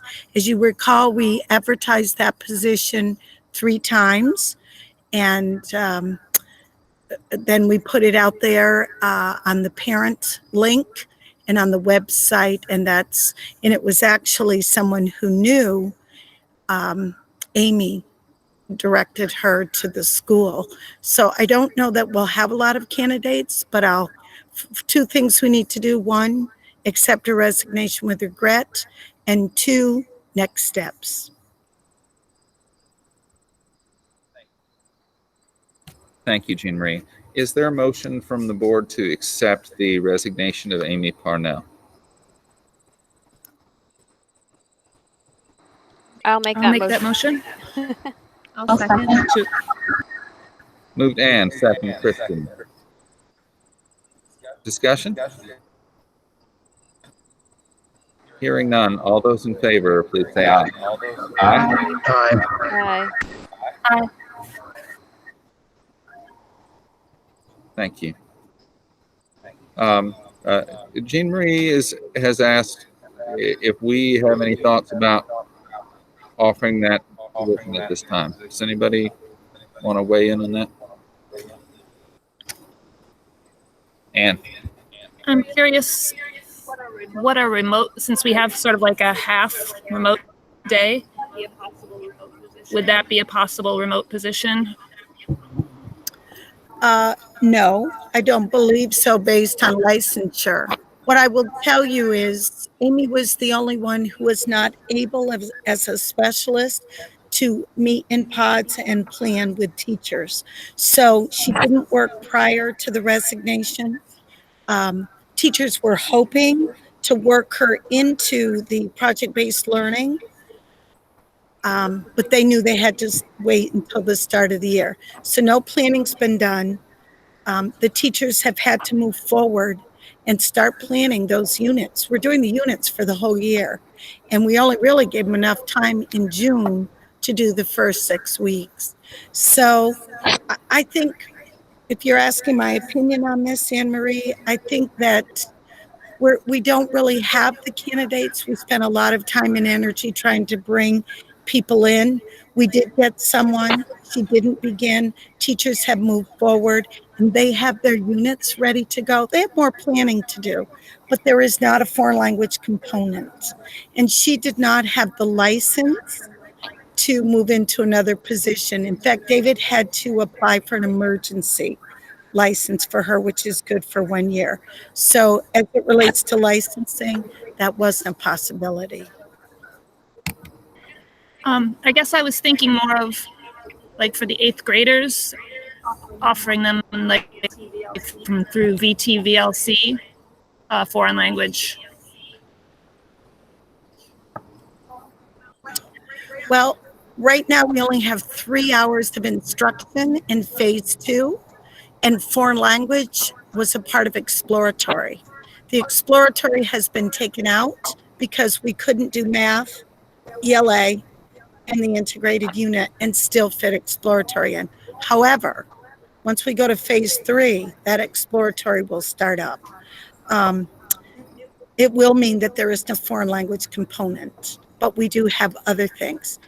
It's possible that we could do foreign language through VLC, but I think that would be a discussion with the administrative team. But thank you for bringing it up. Given the uncertainty on that question, my recommendation to the board is that we do not take any action at this time. I see consensus for that. Is there any further discussion? Okay. Moving on to the letter from the town we received this morning. Without objection, I'll read it into the record. It's not long. August 11th, 2020. Dear Mr. Whalen, it's from the town of Weathersfield, Office of the Select Board and Town Manager. Dear Mr. Whalen, we want to take this opportunity to reach out to you and the board. We recognize that our school is so important to our town. We also know the difficulty that COVID-19 has presented for all of us. The town has sent out the FY 2020-21 tax bills and delayed paying the first quarter payments by 1 month and continue quarterly until the FY end on June 30th, 2021. As of July 31st of 2020, the town has experienced an increase of taxpayers that are late in payments, 134 total. While we have been given broad latitude under the state legislature regarding tax collection, we also recognize that we need to be fair to all and that both the town and school need money to operate. We know that the town fully funds the school, and we ask that we work together to review our expenses frequently with the uncertainty of COVID-19 consequences. In addition, we are aware of the recent Vermont Supreme Court ruling that upheld the state's right to merge school districts to a level of 900 students. We are deeply concerned about the impact this may have on Weathersfield. We look forward to working with you and our school board in any way we can to support our school with this. That's signed Brandon Goldnick, the town manager, and David Fuller, the chair of the select board. They raised a few issues here.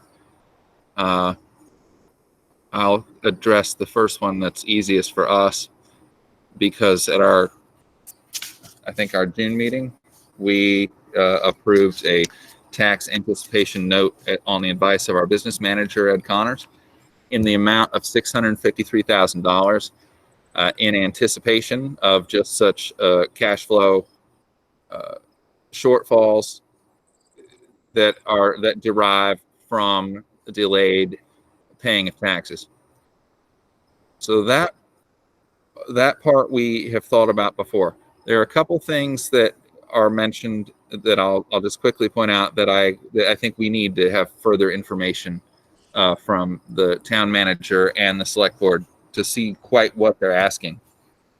One is the request that we work together to review our expenses frequently with the uncertainty of COVID-19 consequences. I think we'd have to check that one with our attorney. So I know in conversations with the Secretary of State over the last couple of years, I think that there's pretty firm statutory separation between the town budget and the school budget. And I do not believe that there is a formal allowance for the town and school to review expenses. But since that's the request from the town manager, we should find out what our legal obligations are and what the law says we can do. The second one we need to follow up on, and I'd be curious if our administrators have any insight. The question of the Supreme Court ruling that upheld the state's right to merge school districts to a level of 900 students and the impact that may have on Weathersfield. I'm really not sure. Well, I would have to learn more about that to be able to say anything. So those are the issues that I see here. What do other board members see? And after that, I would ask if our superintendent has any insight on the implications of the Supreme Court ruling about merging school districts. But first, impressions from the board?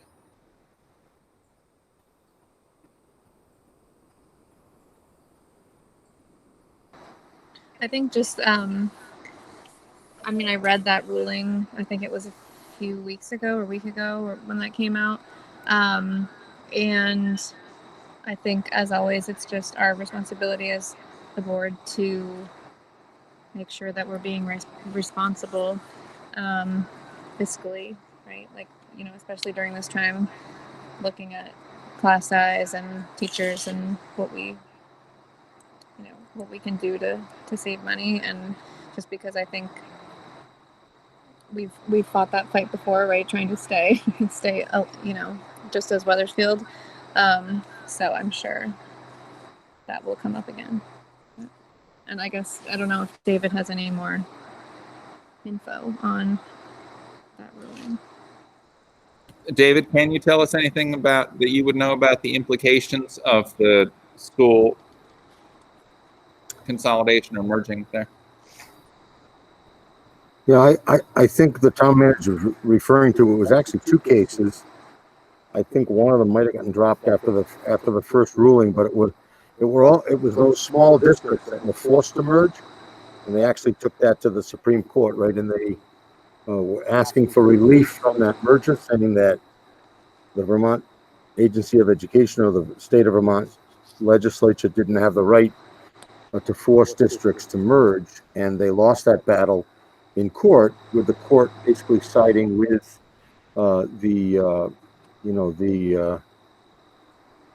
with the state, saying that the State Board of Education through statute does have the right to merge districts where enrollment was less than 900. I have not heard the state taking that ruling any further than they have right now. I agree with what Kristen said. I don't think the conversation is over yet. I think we probably will have some more conversations about merging supervisory unions, merging school districts. I just think because the pandemic hit and everybody got hunkered down in this sort of remote environment, that we haven't heard any more from the Agency of Education, the State Board of Education, or the governor at this point. But I do think that small districts, will continue to run the risk, and Wethersfield has managed to hold their own and pass budgets and maintain high school choice. And I don't see any move afoot to change that. We went through a pretty arduous process, and many of the people on this call were part of that process. I don't think anybody wants to dig that up again, but the Supreme Court said it really does lie in the hands of the Agency of Ed, with the authority being with the state legislature.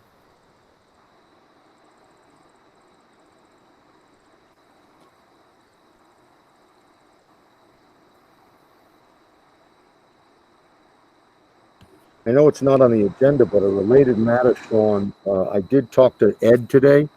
I think on our next agenda, we could certainly do a formal financial statement, but we did close the books for last year, and Ed has not applied any of the COVID money yet. We have the Educational Relief Act, the ESSER money, and the COVID Relief Fund, the CRF money. The state's still trying to figure out how to allocate that to supervisory unions and local districts. So there are a lot of things in our budget from March to June that were very COVID related, including things like delivering lunches, providing personnel, continuing to support instruction, that could very well be added to the revenue side of our budget. He told me today that without that mitigation, Wethersfield, for all essential purposes, broke even last year.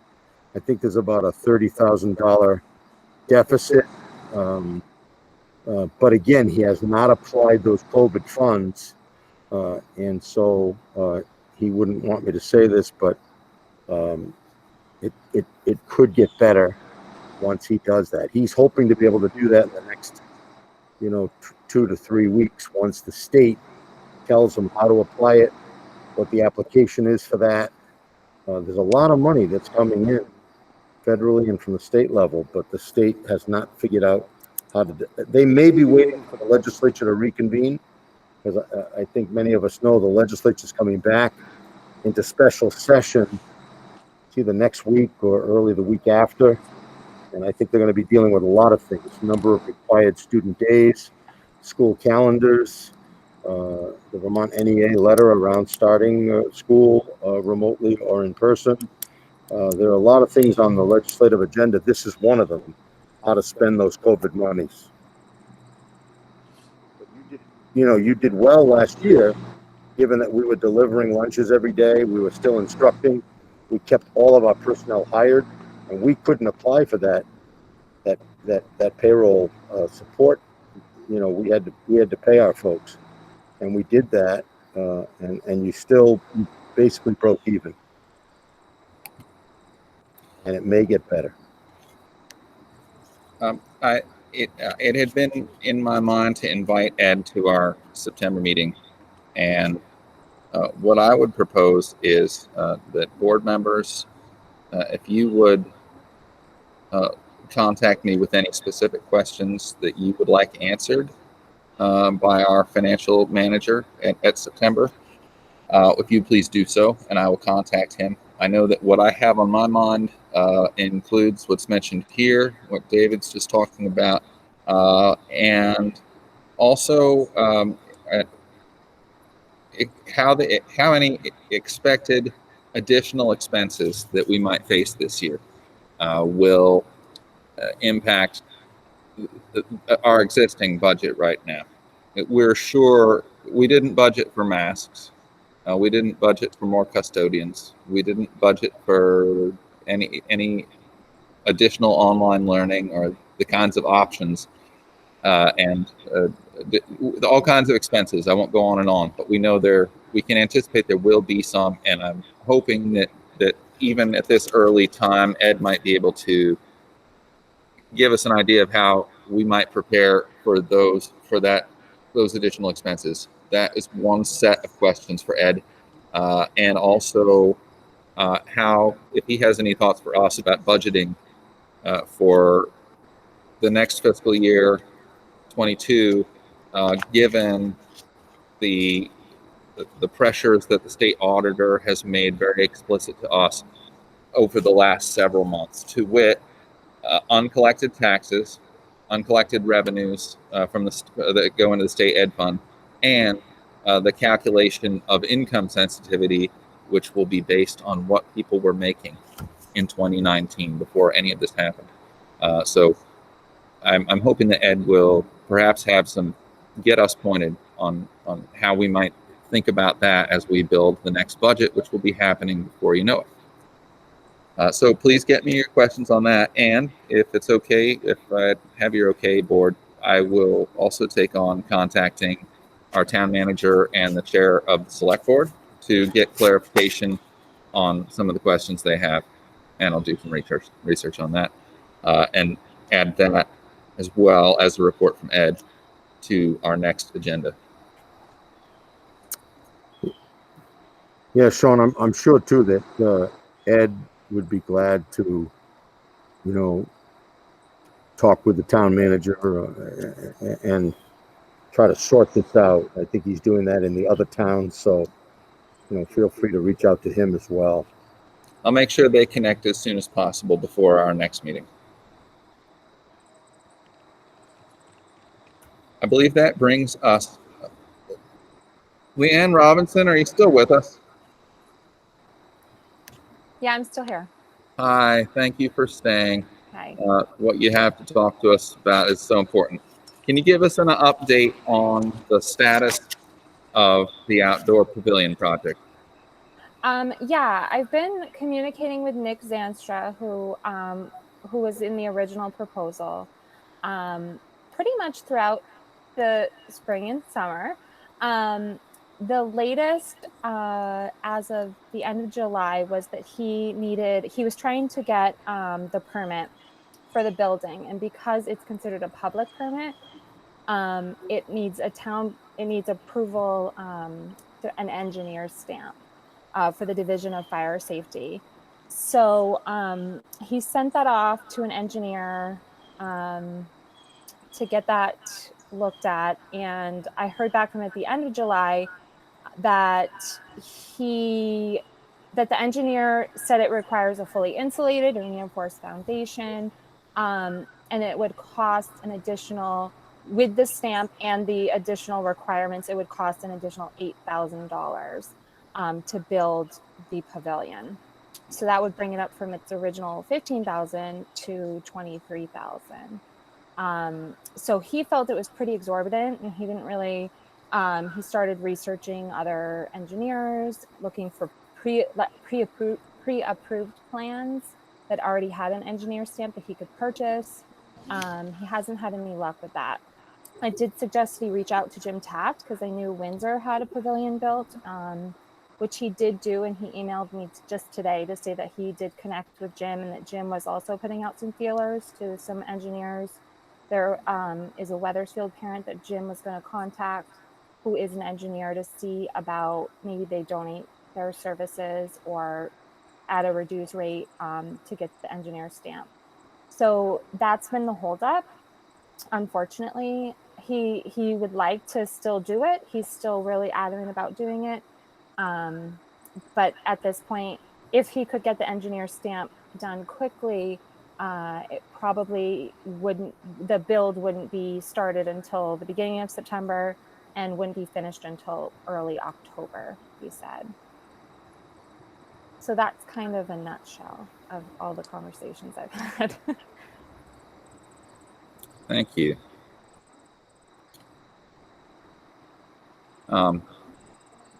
This was for me, and this was something that was anticipated when you brought this project 4 or 5 years ago.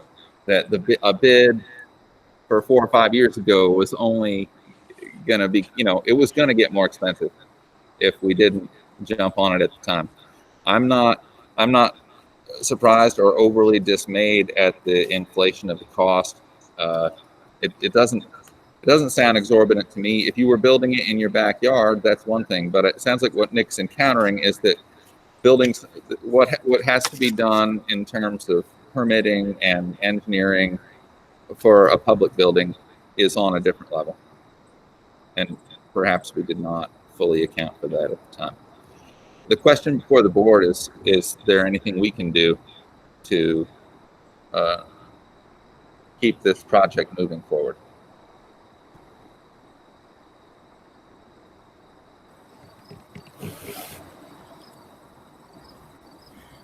Robin, I know you're a whiz at grant money. We know about Hicks Nichols. I know you've worked with the Byrne Foundation. It seems to me there's two things. One is getting authorization to go forward, and the other is making sure the money is there to accomplish the job. I agree with that. I mean, in terms of the Byrne Foundation and the experience that I've had, they have a super quick turnaround, and it couldn't hurt to write a letter. That's their grant application, is writing a letter. It couldn't hurt to write a letter and say, we have shown the support by getting all this other funding from the Hicks Nichols. We have a design. All that's holding us back is this, $8,000 or whatever that additional piece is. There's a decent chance that it could be granted.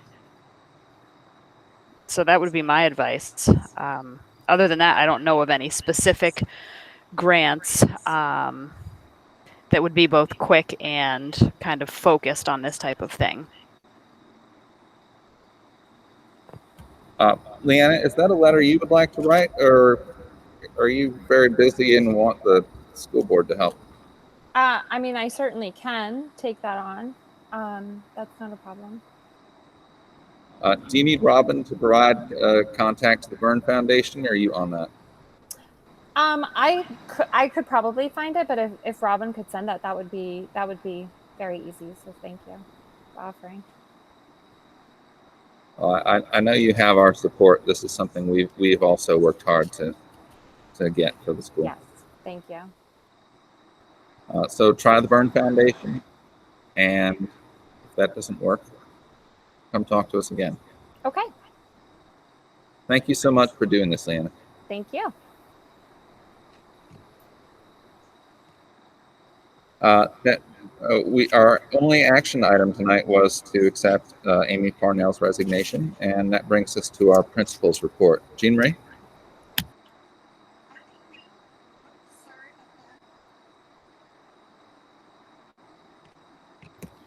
I think we covered everything that I wanted to talk about. I actually had planned to talk about it and hadn't anticipated those questions. So I think we covered a lot of ground.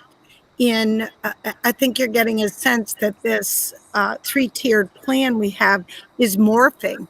Every day something new comes up, every day a new question comes up, and the administrative team meets on a regular basis several times a week, and really to talk about these things and to make sure that we're doing right by all children in the WSCSU. So I think tonight you heard a nice cross section of concerns, ideas, and I think we're working on it. It's not a finished product. We couldn't tell you that it was, but we know we're starting September 8th. So, and we're working hard to get as much information in the hands of teachers as we can, and parents too.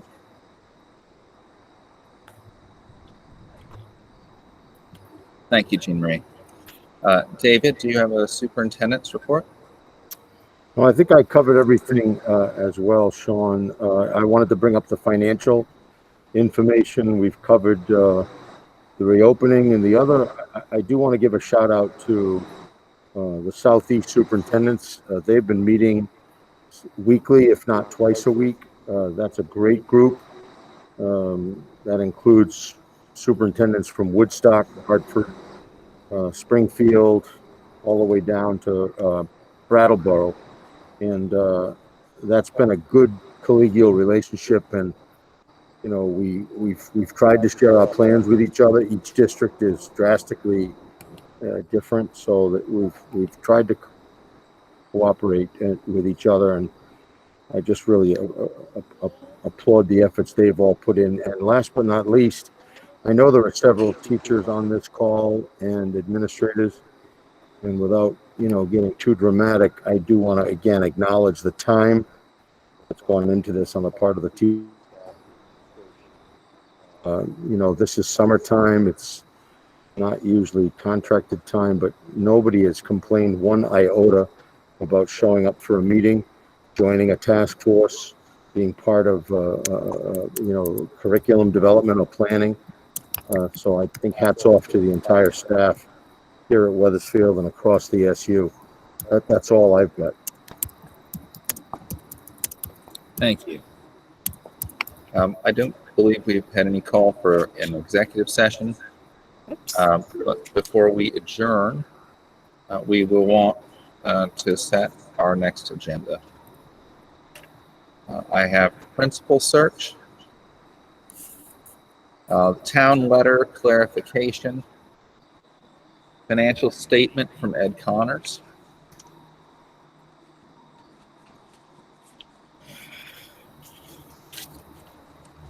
anything else?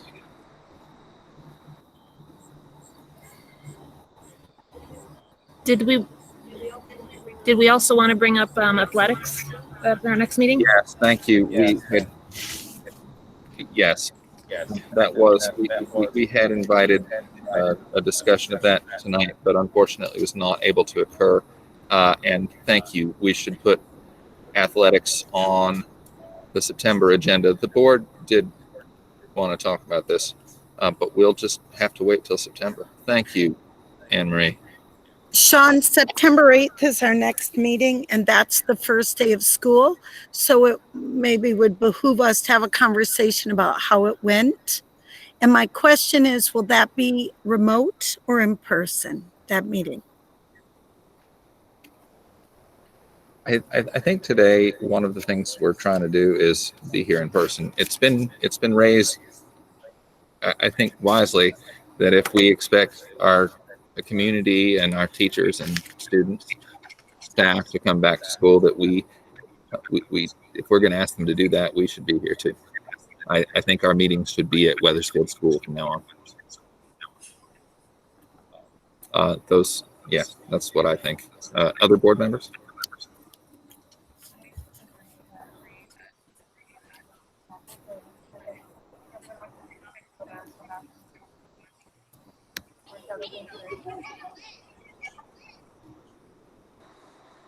Okay, we'll set that. We'll set that board meeting for here. I actually had a reasonable expectation of good weather tonight, which is why I asked us to do tonight. But a month out, we should. Notwithstanding the very solid suggestion about spending September outside, is there a preference on the board for inside or outside in terms of scheduling it this far out? I'd go with outside if the weather permits. All right. Outside if we can. Okay, there's 3 who are for that. We'll have to be on it with the weather. As we know, hurricane season tightens up the weather patterns. We'll do the best we can and update that closely to the meeting date of September 8th. And Sean, this There's is also one more comment from Leanna. She says that Laura informed me that she's already tapped the Byrne Foundation and was given $3,000, but she doesn't believe we can apply for more. So there's still a need for, I guess, about $5,000. okay, let's put that on our next agenda. And I'm sure that we'll be doing some work behind the scenes to try to research possible funding.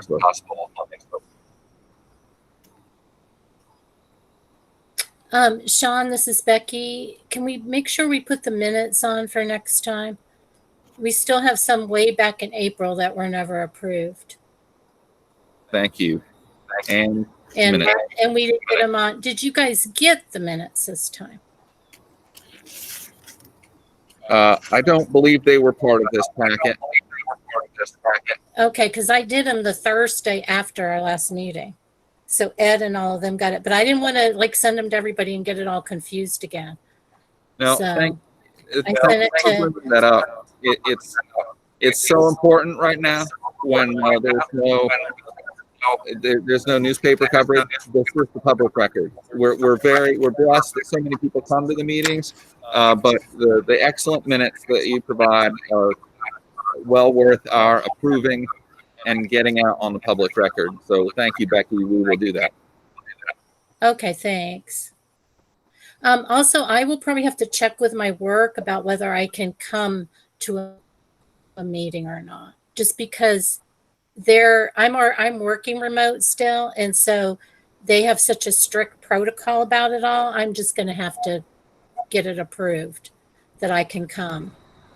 I think we should still offer the hybrid, like whoever feels comfortable coming. Yeah, I'm hoping If I not, can. Or if you can't make it, then Yeah. then we'll still do the Google Meet. I think this worked out really well. I'll just have to go through HR and see and get it approved. They're just Yeah, I think it's picky.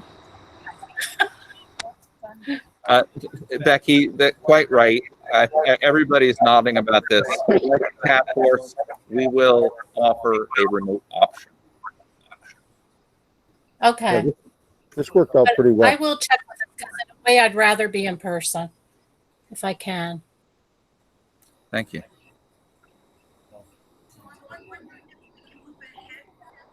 You'll have to unmute, Jean Marie, if you want to be heard. My apologies again. I put the question in the chat box, but I think it's important that we publicly make a decision. My advice is that we move forward on the pavilion because we've come this far and we have lots of people involved. We're only talking about, it sounds like somewhere between 5,000 and 8,000. I think we can find that money most certainly when we have a conversation with Ed September 8th. Is the board in favor of moving ahead with the project and then debating how we're going to pay for it a little bit later on? Oh, the board certainly wants this project, but I've become fond of Governor Scott's idea that we just have to know how we're going to pay for it. So no moving ahead until we have that plan. I think it would be good policy for us to know where the money's coming from. Yeah. Are we going to replace the French teacher or no? undecided at this point. Yeah. That's about a $25,000. I mean, because if we made a decision like that, we could probably make that decision to proceed. Is there a motion to appropriate $8,000 for the completion of the pavilion?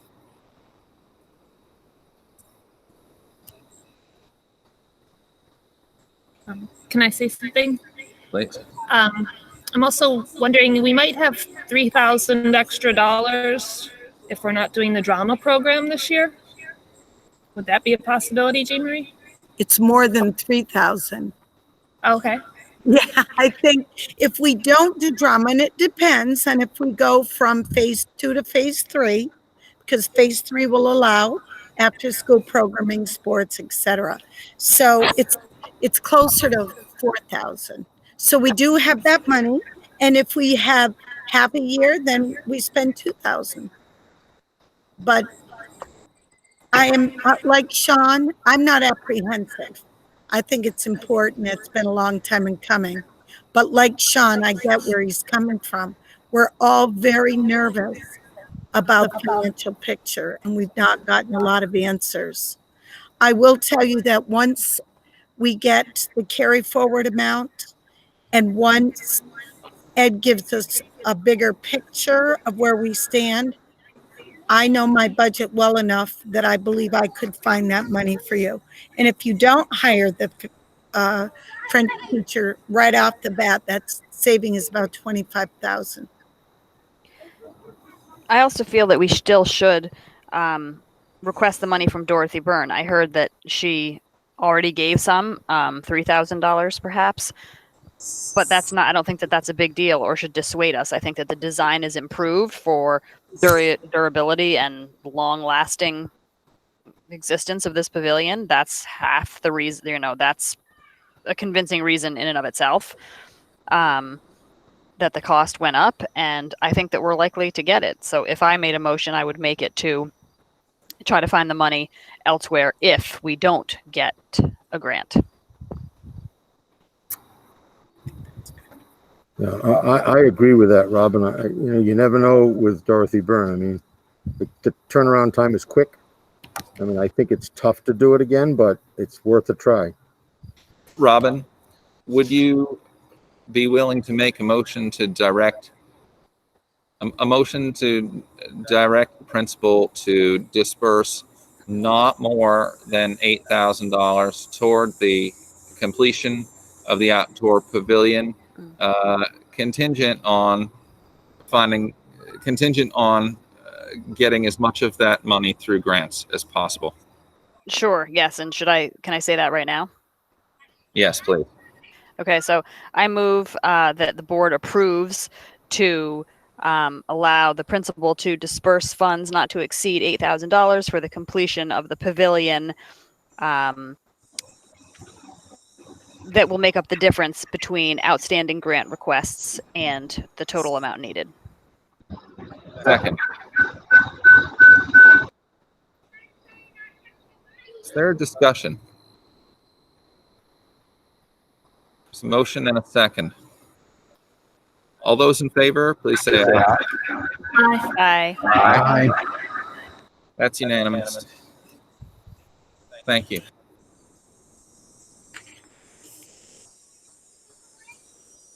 Is there a motion to adjourn? So moved. I'll Second. second it. I'm going to give the second to Ann. All those in favor? Aye. Aye. Aye. Thank you all. Thank you, everyone.